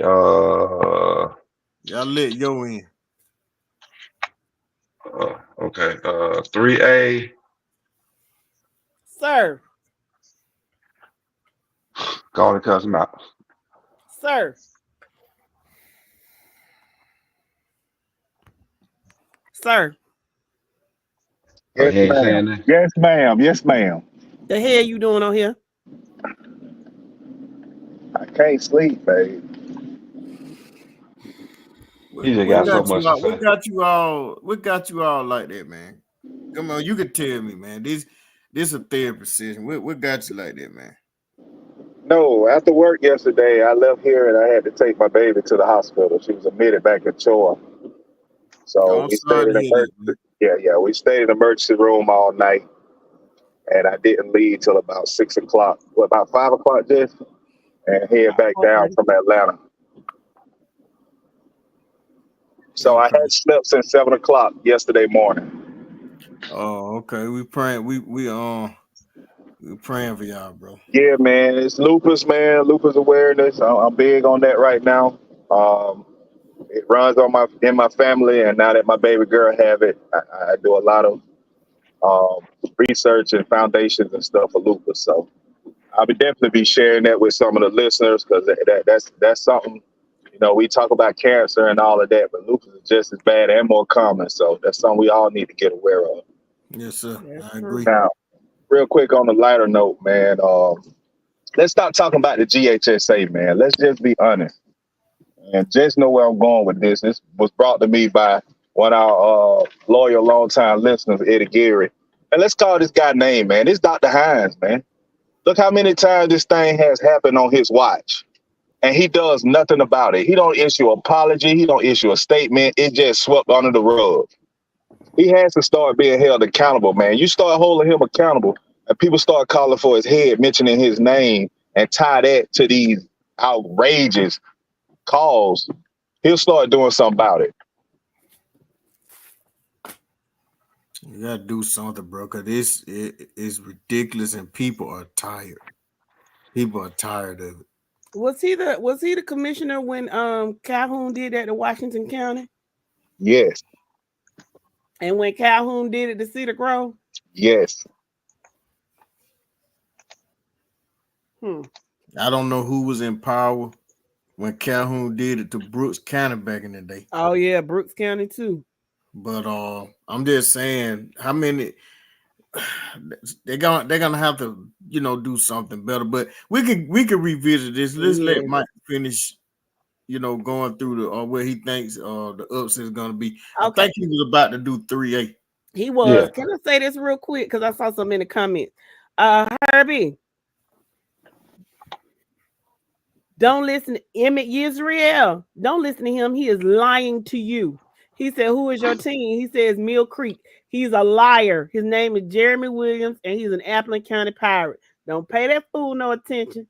I've been Okay. waiting on y'all to see it.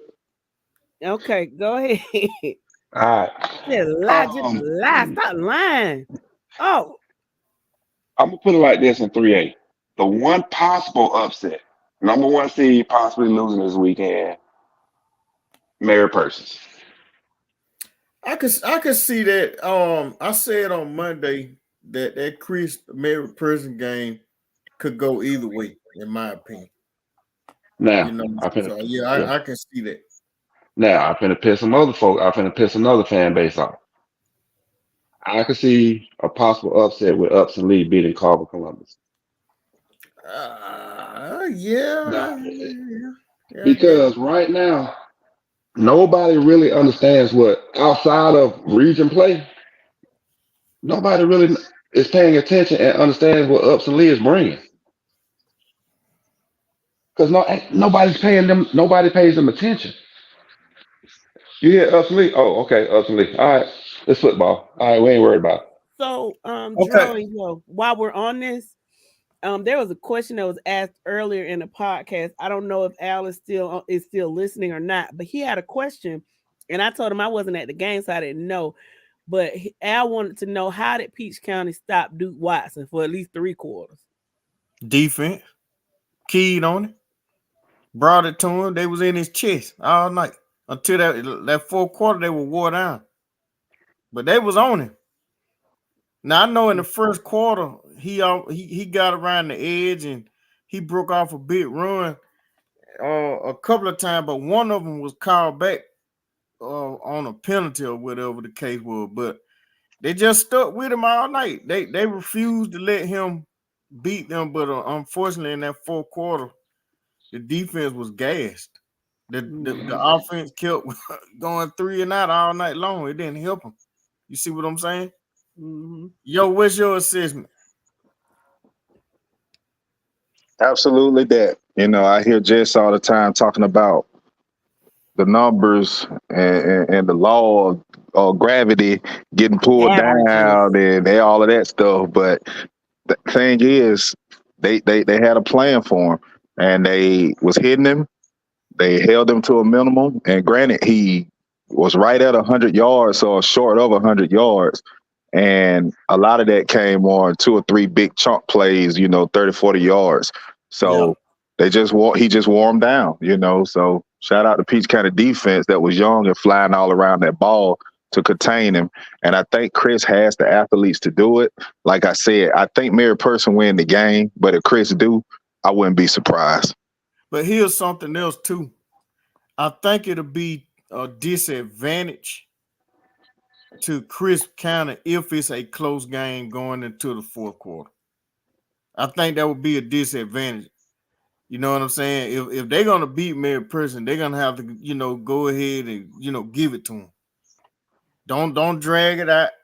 Don't go into the fourth quarter with the score being, 14-10 or 14-13. Don't do that. Because it's gonna swing Mary Person way.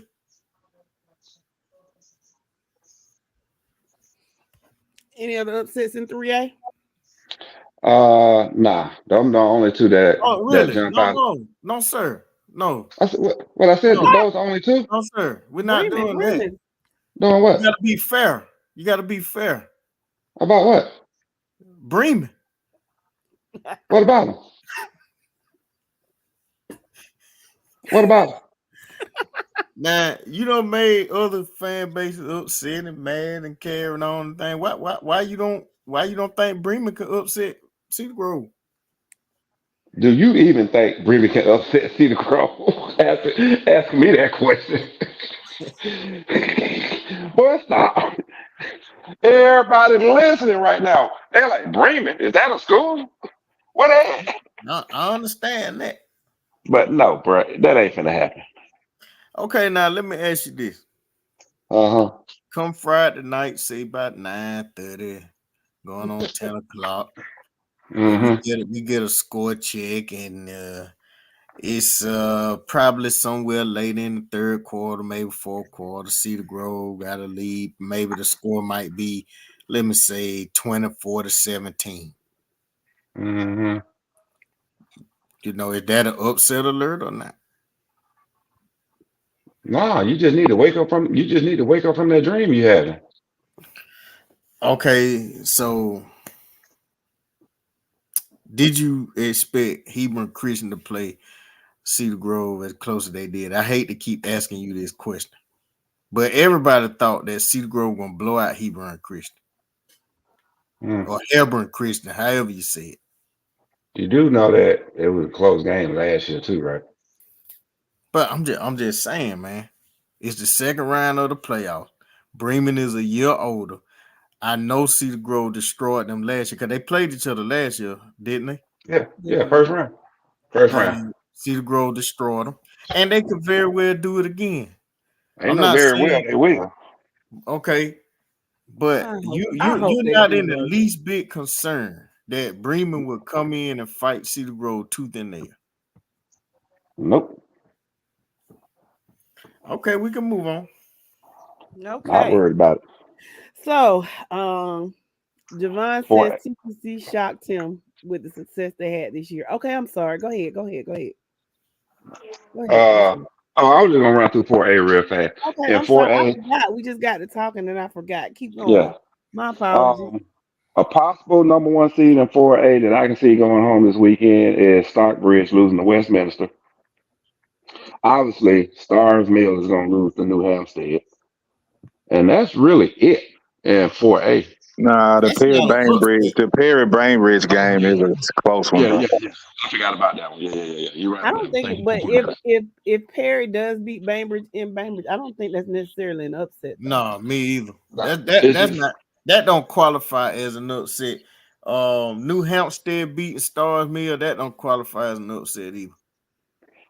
Honestly, again, Perry and Bainbridge are playing each other. You know what I'm saying? They the same. They're basically the same team, I think. So we'll see. I'm giving y'all some information. There you go. All right, that's the information on the screen. It ain't no secret who y'all need to contact. All right, 5A. Put that in the group chat. Thursday. Oh, who to contact in the yeah. And Savannah about the referee. Yeah, put that in the group chat. I'm gonna highlight. All right, but yeah, it's public information on the GHSA website though. All right, we'll do. I'm just putting it up there now for anybody else that want to screenshot it or whatever. Okay. 5A. Obviously, Warner Robins and Ware County game can go either way. As far as the number one seed losing, okay, that's all it is. Nothing more than that. Number one seed losing. Obviously, not Jenkins. Let me see. Yeah, that's it. And 5A? Yeah, that's really the only number one seed at the risk of losing is Warner Robins. Do y'all think Jones County will give Coffee a tough game? Do y'all think that? I don't. Nope. I mean, but then I have to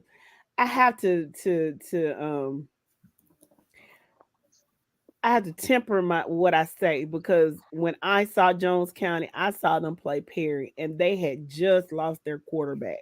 So when they played Perry, I mean, Perry beat them to sleep. I mean, they just discombobulated. And then I saw that little babe out there running. I was like, this is the one that's going to where is he going? Louisville? I was like, him? I mean, because they drove that baby all across that field. I mean, it was bad. So I can't go by that. He's Oklahoma commit. Oklahoma, that's right. So I can't really go by that. But I do think, like I said, I think this is Coffee's year to at the very least get to the state championship game, if not win it all. So that's just me. All right. Let me see. 6A. Possible upset. Depending on how Hughes come out, they could upset Rome. And Houston County could upset Woodward Academy. But is it really an upset if Hughes beats Rome? Is that really considered to be an upset? I'm just trying to keep it simple, man. I'm just looking at number one seeds possibly losing. Well, some of these. I'm just trying to keep it simple. Just saying, boy, I don't know. We know Hughes supposed to be a number one seed on the opposite side of the bracket. We know that, but they're not. So we got to take it for what it is. Can I ask this question since we're on this subject? Reggie Johnson says, do you guys believe in Rome? Because I think TCC doesn't want any smoke with Langston Hughes. Well, like I say, our thing is if Hughes is in the state that they're in with those key injuries, it's not the Rome, same team. Yeah, it's not the same Hughes team, and Rome has a good chance of winning that game, pulling off that win.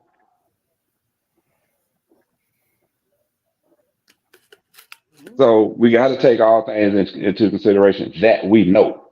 Now, if you a healthy Hughes team, we going with Hughes all the way. Okay. All right. 7A possible number one seeds losing. Norcross losing to Buford. So I know Buford's supposed to be a number one seed too, but it is what it is. Camden County could upset McEachin, who's a number one seed, and that's all I see. The Wizard has them beating McEachin, if I'm not mistaken. Yeah, he does. Let's see. Coach Q said he wanted to meet you, Kira, but go get your paper.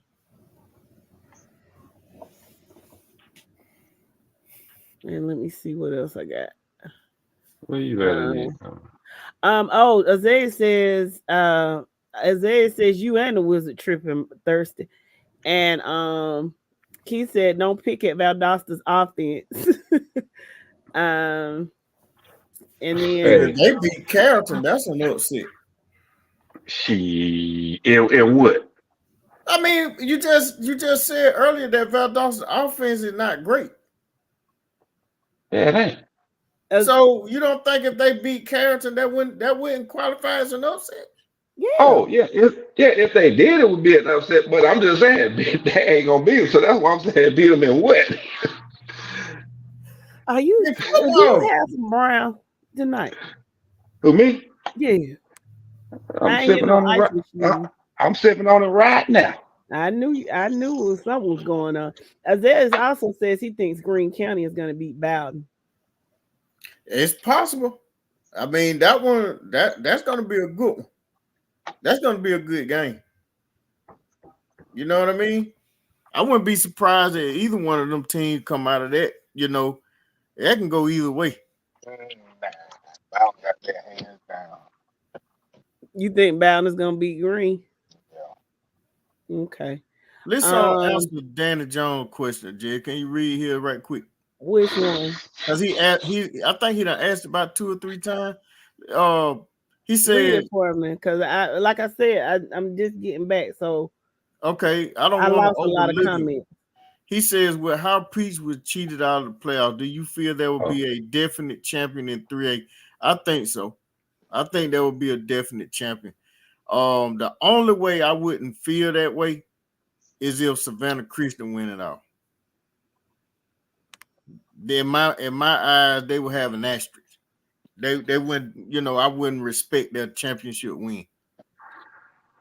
That's just me though. I can't speak for nobody else. Oh well, you ain't gotta worry about that then. Nah, not how they. I ain't winning nothing. Plenty of prayers from my baby girl. Everybody's praying for your kid. Dan says his sister has it too, praying for her as well. Appreciate you, bro. Rodney says Thompson, welcome Rodney, by the way. He says Thompson has the same schedule of last year that they had this year, and they won the state championship, and home field advantage won't have anything to do with it. These are the Thompson Bulldogs we're talking about. We're not just talking about any team. I like Thompson. I like Thompson to advance, to the third round. I like Thompson to advance.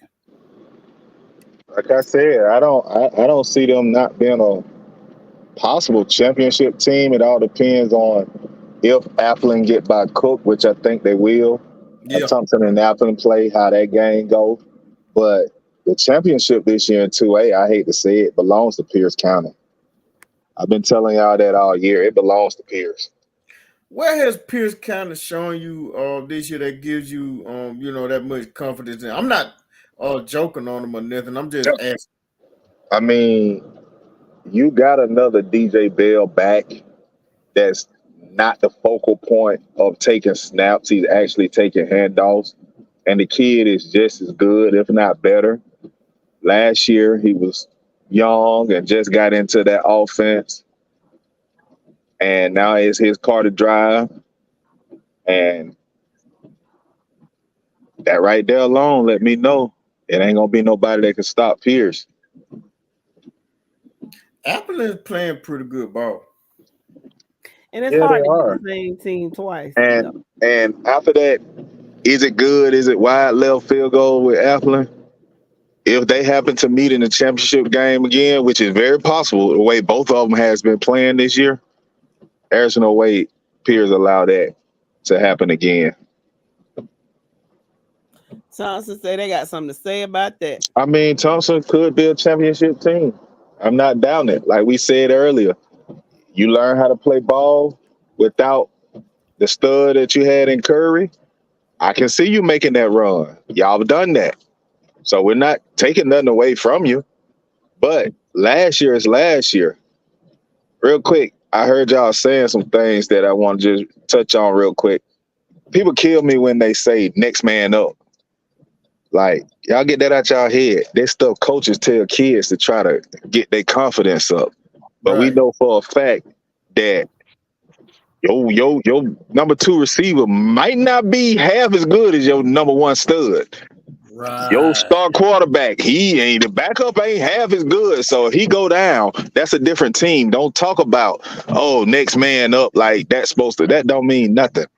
Well, basically, sometimes people do that. Like I mentioned, and Obadiah is a friend of the show here. Here's the thing. Let's just say Thomas County Central and Hughes, they wind up playing each other, but it's a different Hughes team from a healthy Hughes team that has all of their key players. And if Thomas County Central win that game, they may say, well, see, we beat Hughes. Well, you know what we're going to say. Yeah, you did. Congratulations, but you didn't beat Hughes at full strength. Yep. You see what I'm saying? It makes a difference.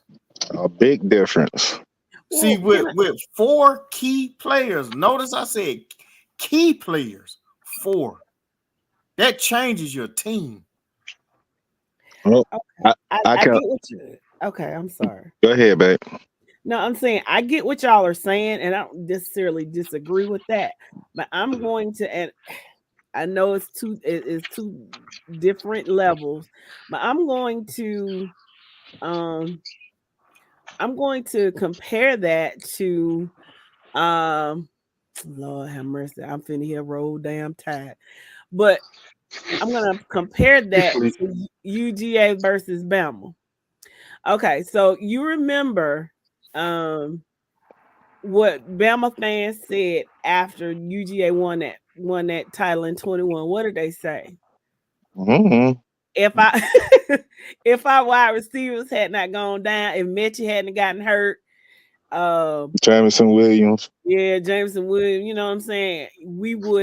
Y'all wouldn't have beat us. There you go. I knew that was coming. You can go back out camera now. Wait. I thought he was asleep. He was quiet. I ain't never been asleep. I just been gone. I knew as soon as I said Bama, he was gonna do something. But I'm just saying, so I guess what I'm saying is, does that apply at the collegiate level? Because it applies, but I mean, at the end of the day, man, it applies at all levels. It doesn't take away the victory. Listen, it doesn't apply at every level. And I hate to interrupt you, though. No, I say it doesn't. Still beats Langston Hughes. They still beat Langston Hughes. Only thing, like I said, I probably would say, okay, yeah, they beat Langston Hughes. Congratulations. I wish I could have seen them beat Langston Hughes with when Langston Hughes was at full strength. You see what I'm saying? Yes, and it doesn't apply on all levels. That's the point I'm trying to get to make. Just listen to me for a second. College, you recruit. You recruit the best players. It's not on high school, you got raw talent. You know what I mean? You can have a 5-star wide receiver. Okay, Colquitt County has 2 5-stars in Landon Thomas and Nakar. The next tight end behind Landon Thomas or wide receiver behind Nakar, man, this kid probably 15, 16 years old. He's not a 5-star. In the NFL, these are professionals. They're all professionals. In college, you're being recruited. They're recruiting the best athletes. So it's a difference between the next man up mentality in situations like that versus high school. Okay. I was just asking. That's just my opinion on it. And when you look at those facts, like I said, Georgia, they got 5 5-star quarterbacks in the room. You know what I mean? One of them get hurt. Guess what? The next one up. Okay, that's 5-star replacing 5-star. But when you talk about a 5-star quarterback that goes to, say, Colorado State, and he get hurt, ain't no 5-star behind him. Okay. I just put the question out there. I was posing the question for what you call it. So let me read a couple of these questions. Roscoe says Brooks is the number 1 seed, but Brooks beating Dublin would be an upset. What's going on, Mr. Broadnex? Welcome to the podcast. Let's go Bearcats. So you are from Bainbridge. Andrew White says, what do you all feel about the Yellow Jackets winning it all this year? I think it's quite possible. What do y'all think? In what? They got a shot. It's football. Hold on. You don't What's think the it's saying? possible? I was just tripping, man. I told y'all one show we did where I was all year been against Thomasville. I told you it was just what me and Thirst do. We play, devil's advocate. One of us got to cheer while the other one disagree. I'm okay with Thomas County. That's a pretty strong team. I was big on them last year. Thought they would win the championship. They wet the bed. I don't have a problem with them being a championship team because they do have that type talent down there. Well, are y'all done right quick? I want to talk to Jabbar right quick. Sure.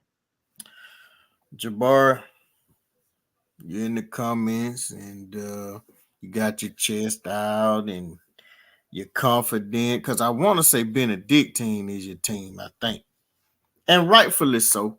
Benedictine since 2013, they've been that team, except when they played in Class 3A. They won state titles in class. Y'all give me a second. And while you're looking that up, let me just say, real quick, while you're looking that up. No, I got it. Okay, you won last year, but the year before, Cedartown beat you in the championship game. So you ain't winning championships. Well, here's the thing. Benedictine since 2013, they have 4 state titles. And they have 1, 2, 3, 4, 5, 6, 7, 8, 9 region titles, right? They have 4 state titles. When they was in 3A, they did not win the state championship. Cedar Grove got them twice. And one of those times they got Benedictine, it was a massacre, 55-0. Hateville Charter got them the other time. You know what I'm saying? 3A is special. It's a special classification. What I'm trying to say, Jabbar, I respect what Benedictine has accomplished. But let's not act like Benedictine isn't a Lego set. Because they are. They are. They're a Lego set. So calm that confidence down a little bit. Am I wrong about them being a Lego set? They a private school. So they are what? I see them at Legoland. They qualify to be a Lego set.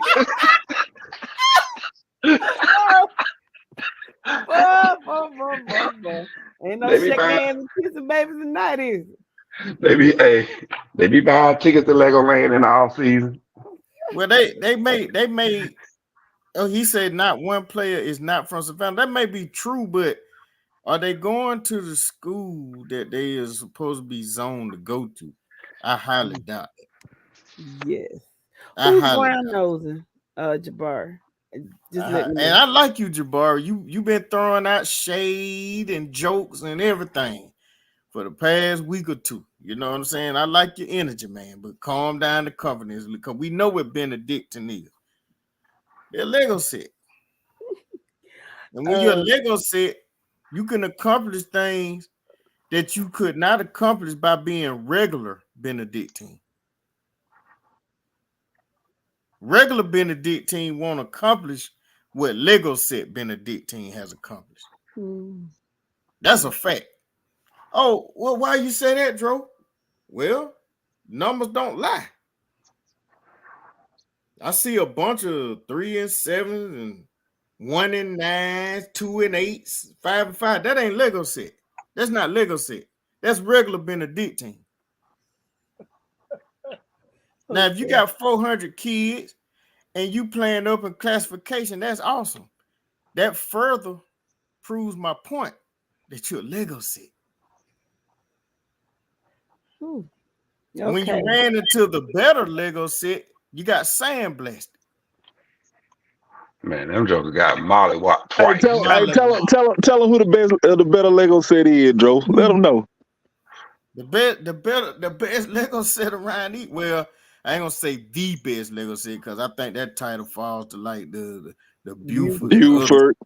But as far as 3A is concerned, the best Lego set in 3A is Cedar Grove. That's the best Lego set. They're good at what they do. And I'm sure they sell each other at Legoland. That's right. So calm that down, Jabari. You've been throwing shade and you've been throwing jokes and it's been funny. But we recognize that you all are a Lego set. Hey, look at the troll. Okay, let me read this mess.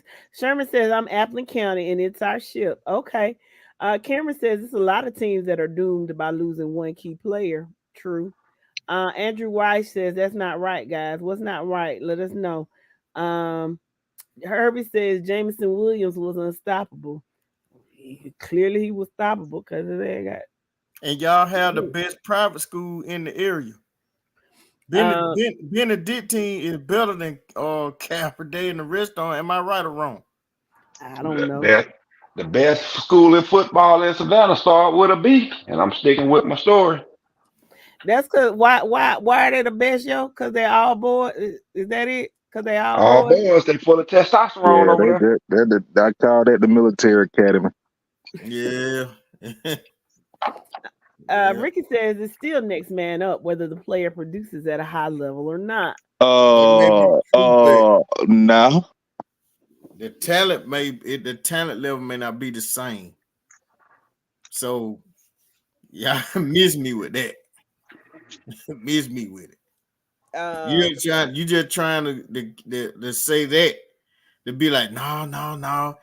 I'm just using this team as an example. It's still Langston Hughes. Okay. A healthy Langston Hughes against a healthy Thomas County Central. I would love to see that in person. Oh my goodness. A beautiful thing. Robert says go Georgia Bulldogs. Andrew says both teams have players hurt. Keith says UGA would have lost. I don't think so. Mike Daniels, welcome, Mike. He says Brunswick is winning Friday. Yo. And what? Basketball. They have to go all the way to where now? Mary's. Yeah. Okay. That's a long ride, but that's a long ride home after a loss. Mary about to put it on your breath.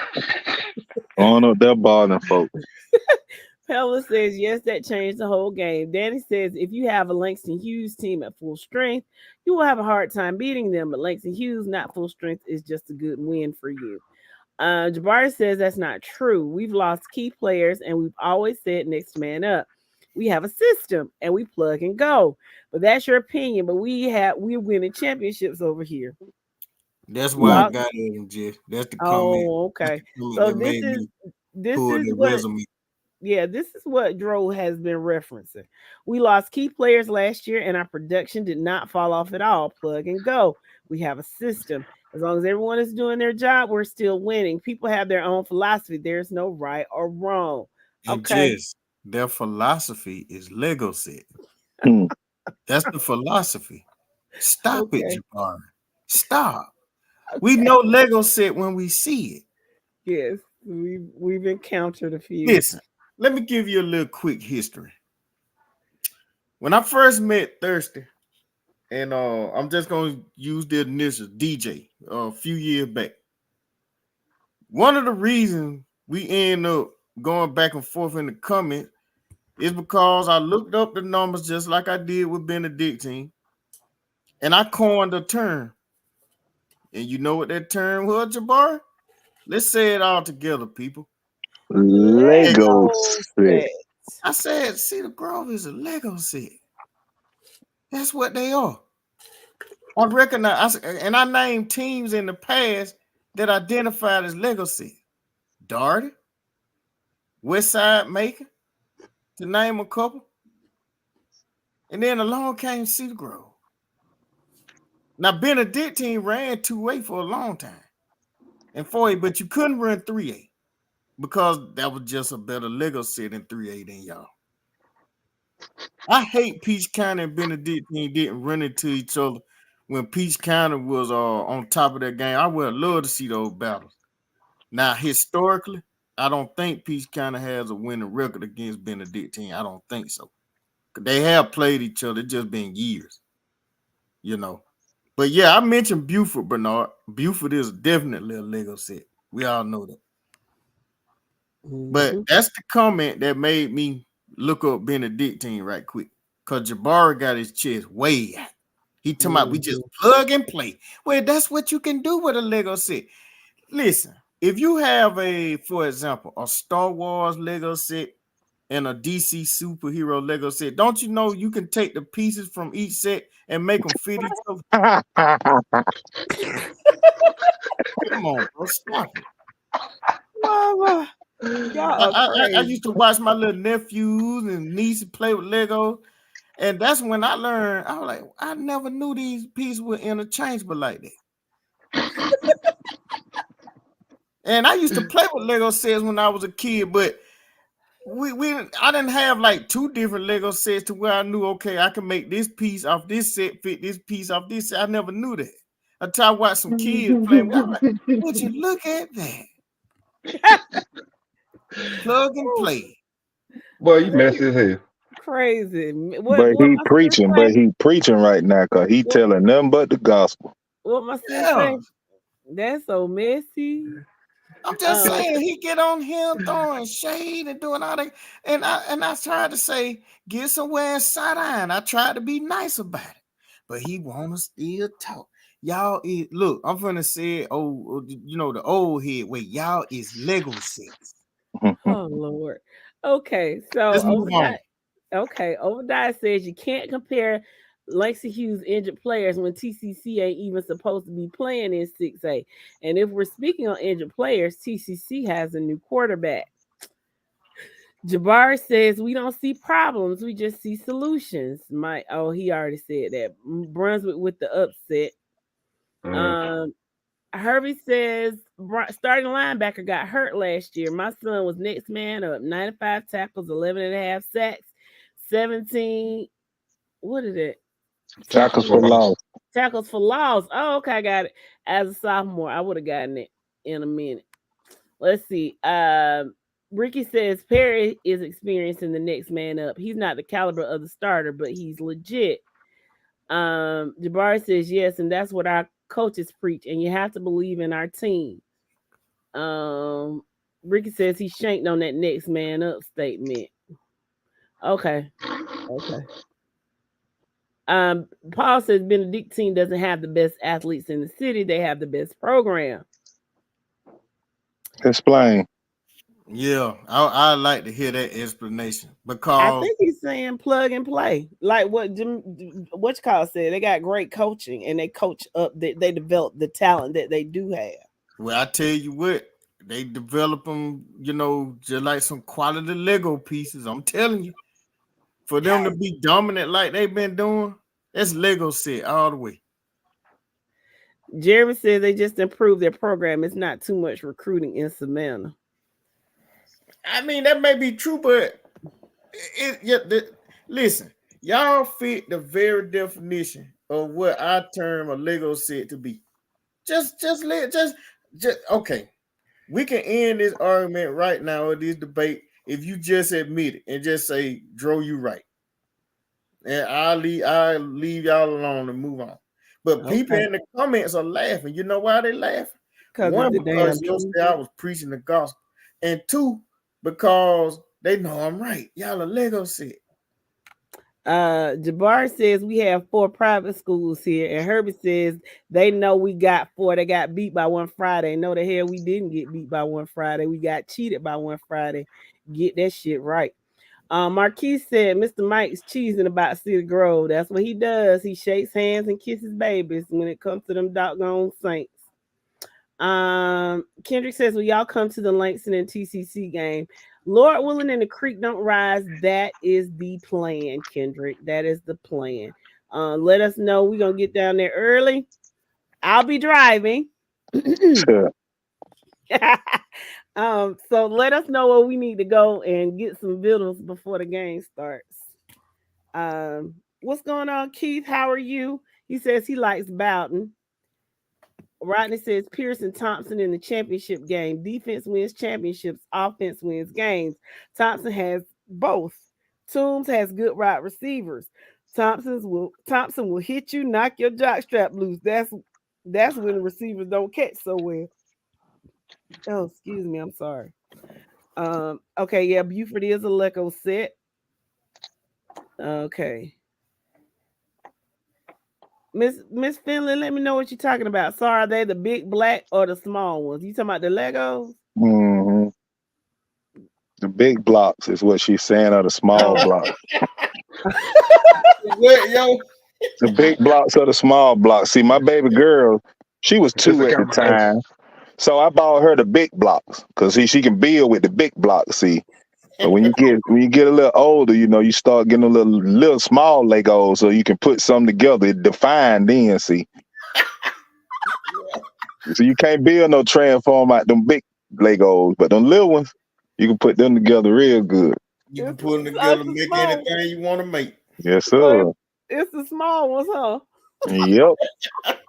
I'm talking about they got Lego Wars. They got a whole show about Legos. There's no such thing as a leftover Lego or piece that just laying there and you can't figure out what to do with it unless it's the big blocks. That's different. You know what I'm saying? The small one, you can always find a place for them small Lego to fit. If it won't fit in that exact set, it'll fit in another one. I promise you. They interchangeable like that. That's amazing. You know what I'm saying? It is. Hey, real quick, let me just speak on this right here. I'm not knocking nobody in what y'all do with y'all child. You know what I mean? Because that's it, like I said, I just had this conversation with Jess. If you don't know me, you have no idea how hard I go for my children. So I'm big on fathers and mothers that's taking care of their kids, first off. Now, I'm not saying none of you all are lying, but to take your kid out of the public school, and I know y'all say the education this and that right there, and go to a private school when private schools are winning because of that situation, I got to call bull on that. And again, I'm not speaking to people that made this comment. I hear that a whole lot. You know what I mean? My child was going here for the education purposes and all of that. I have to call bull on that because you can get that same education, or you check my receipts on it. The same doctors and lawyers and multimillionaires that's coming out of these private schools. It's more coming out of these public schools. So it ain't about the school system. It's about how you train your child to learn in the school system. And I'm talking about having a child that come out of Central Macon that graduated in the top of his class. So again, I got to call bull on that. But you have to do what's best for your child, whatever that is. Agree. That's why I said I don't have nothing against nobody that do. He said Paul Wilson. He said the Savannah school system is trash. I put my son in Benedictine because the learning experience at New Hampstead was garbage. Ooh. No, you got to come on down and check Paul Wilson comment. That man here wild. What did he say? That man said, I see it now.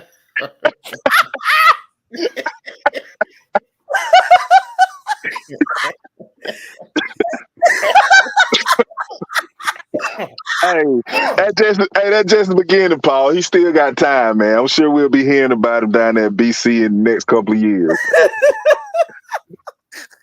Well, he is learning, and he's learning discipline too. But you notice none of them disagree with me totally. Agreed. Coach Q, you got it right. He said JHSA are undefeated and unscored on. You right about that. He said Jabbar says development is key. I wish y'all were here to see the truth. It's a compliment that y'all are even saying that. Okay. So, well, okay, if y'all are saying that, let me ask a question then. So, in general, the Savannah area, are y'all saying that the talent pool of football in Savannah is not as strong as it would be in, say, Southwest Georgia or Atlanta, Gwinnett County? Is that what y'all are saying? The pool of football talent is less than? Y'all don't have. I mean, I'm sure y'all have talented kids. Some kids are just as talented, but are you saying that they're not as many, and so they're kind of spread out? Is that what you're saying? Let me know. See, look at what they're saying in the comments, and I'm sitting back just feeling validated.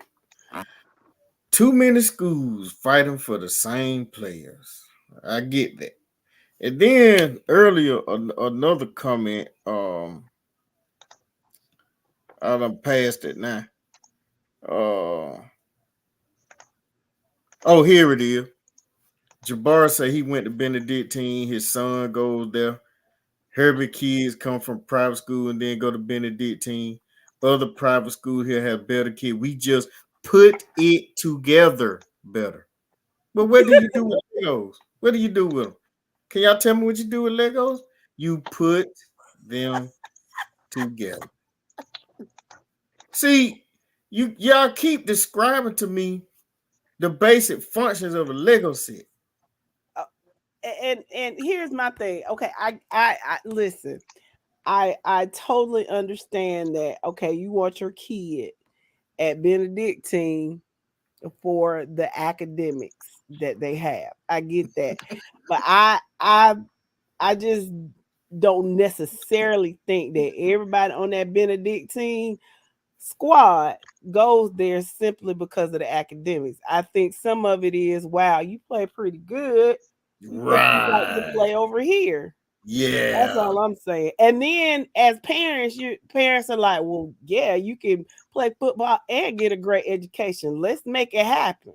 And guess who's being quiet on this subject? Who? Guess who's being quiet on the panel on this subject? Thirsty is drinking his drink. I understand that, but if Yo remembers, maybe a few weeks back, he finally admitted on live. He said it publicly, and he said it again tonight. Say what? That's why Nikki making me laugh because she's laughing real hard. What I say? No, I'm just saying. I would have thought you would have lent more to this conversation about Lego sets. That's all. Man, I'm letting y'all have y'all fun with him. He gonna learn to be quiet and let it go. It feel good for us not to be talking about the Saints right now, don't it? Oh, I really don't care about you talking about the Saints. It don't I bother me a bit understand that, because but we I'm don't just recruit. We don't recruit. We get transfers. Jabari Jabari oh, said but you do know you can transfer a Lego set piece from this set and transfer it to another set. See, that's another basic function of a Lego. Okay, go back on mute, brother. Just mute him. Jabari says the year Cedar Grove beat Benedictine, your quarterback was from Savannah. Oh, he trying to say Cedar Grove quarterback was from Savannah. So what'd you say? Possibly. We just told you Cedar Grove a Lego set too, bro. So what'd you say about DC yeah. and Marvel Lego set? What'd you say about that, Joe? Just asking. Say that again. What'd you say about DC and Marvel? Did you say something about DC and Marvel Lego set? Oh yeah, I said you got a Star Wars Lego set and you got a DC Lego set. I said you could take the pieces from each set and build something. They can interchange with each other. Okay, that's just all I was saying. But listen, I don't knock wherever you think your child will get the best advantage, whether it be academically or athletically. If you think your baby can shine at this particular school and they provide great academics, I say go for it. And I think, let me ask this, since we on this subject, I think in the state of Florida, they don't have this kind of issue. I think you can go to whatever school you want to, as long as you got transportation to get there. If I'm not mistaken, is that correct? That could. So basically, they have legal Lego sets in Florida. Yeah, I was gonna say that's why you have top end heavy schools like that, though. Like St. Thomas Aquinas and them guys, Miami Central and stuff. Yeah. That. Legal. I call those legal Lego sets. Okay. So, I mean, do you think that, well, first of all, do you think that the GHSA would ever implement anything like that? And do you think it would work well in Georgia? They already have. They turn a blind eye to a lot of stuff that goes on up there in that Atlanta area. Pretty much. I mean, private schools, you can't really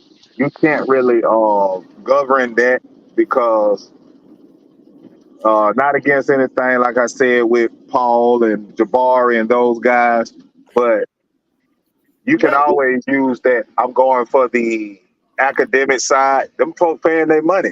You know what I mean? If every athlete in the city of Savannah metro area wanted to go to a certain school that was private, they can do that as long as they can pay it. And a lot of those private schools get tuition help to allow kids that can't afford private schools to go. And I know this for a fact. So you can't pretty much govern the private schools, but a lot of these public schools that doing it, and Dr. Hines, stop calling it GHSA, it's Dr. Robert Hines. That's who in control. He's doing all of this. He turned a blind eye to it. So let me ask you this though. Now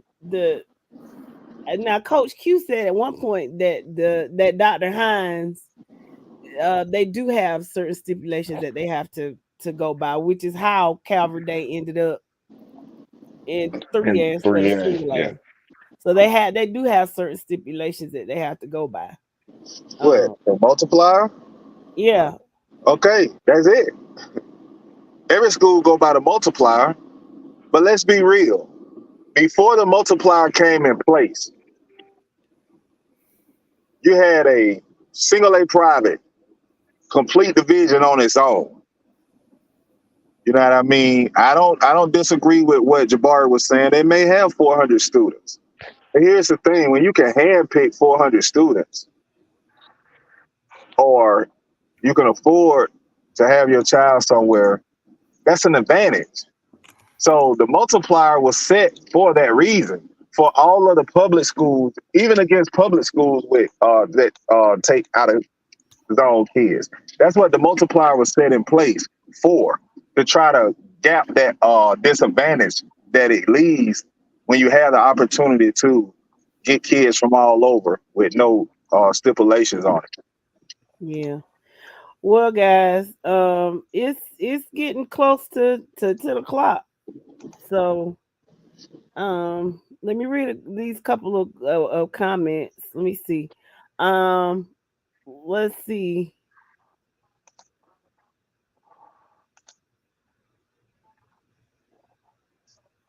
Cedar Grove quarterback wasn't from Savannah. That's what Bernard says. Patrick says, what do all those Lego sets participants do when they go to get to college? Go to the NFL. Pretty much. Buford and Nah, I just Carrollton play. are like that. We ain't gonna talk about Buford in the NFL now. We ain't gonna do that. Oh That's yeah, funny that's right right. now. Keith says Cook County had to get a lawyer to defend the kid. And let's see. Tori says y'all better preach. Top Noah Harper says money talking power. Alex says who governs the GHSA though? Alex Rodman Hines. Antoine says my son goes to New Hampstead and been on the honor roll since freshman and set to graduate next year. But as far as athletic system at school, the athletes are held back until they're upperclassmen, which can hinder their abilities at times, I think. Good night, Mr. Robert. And he got off, but he's praying for your daughter. So okay, that was the last comment. Y'all got anything else to say?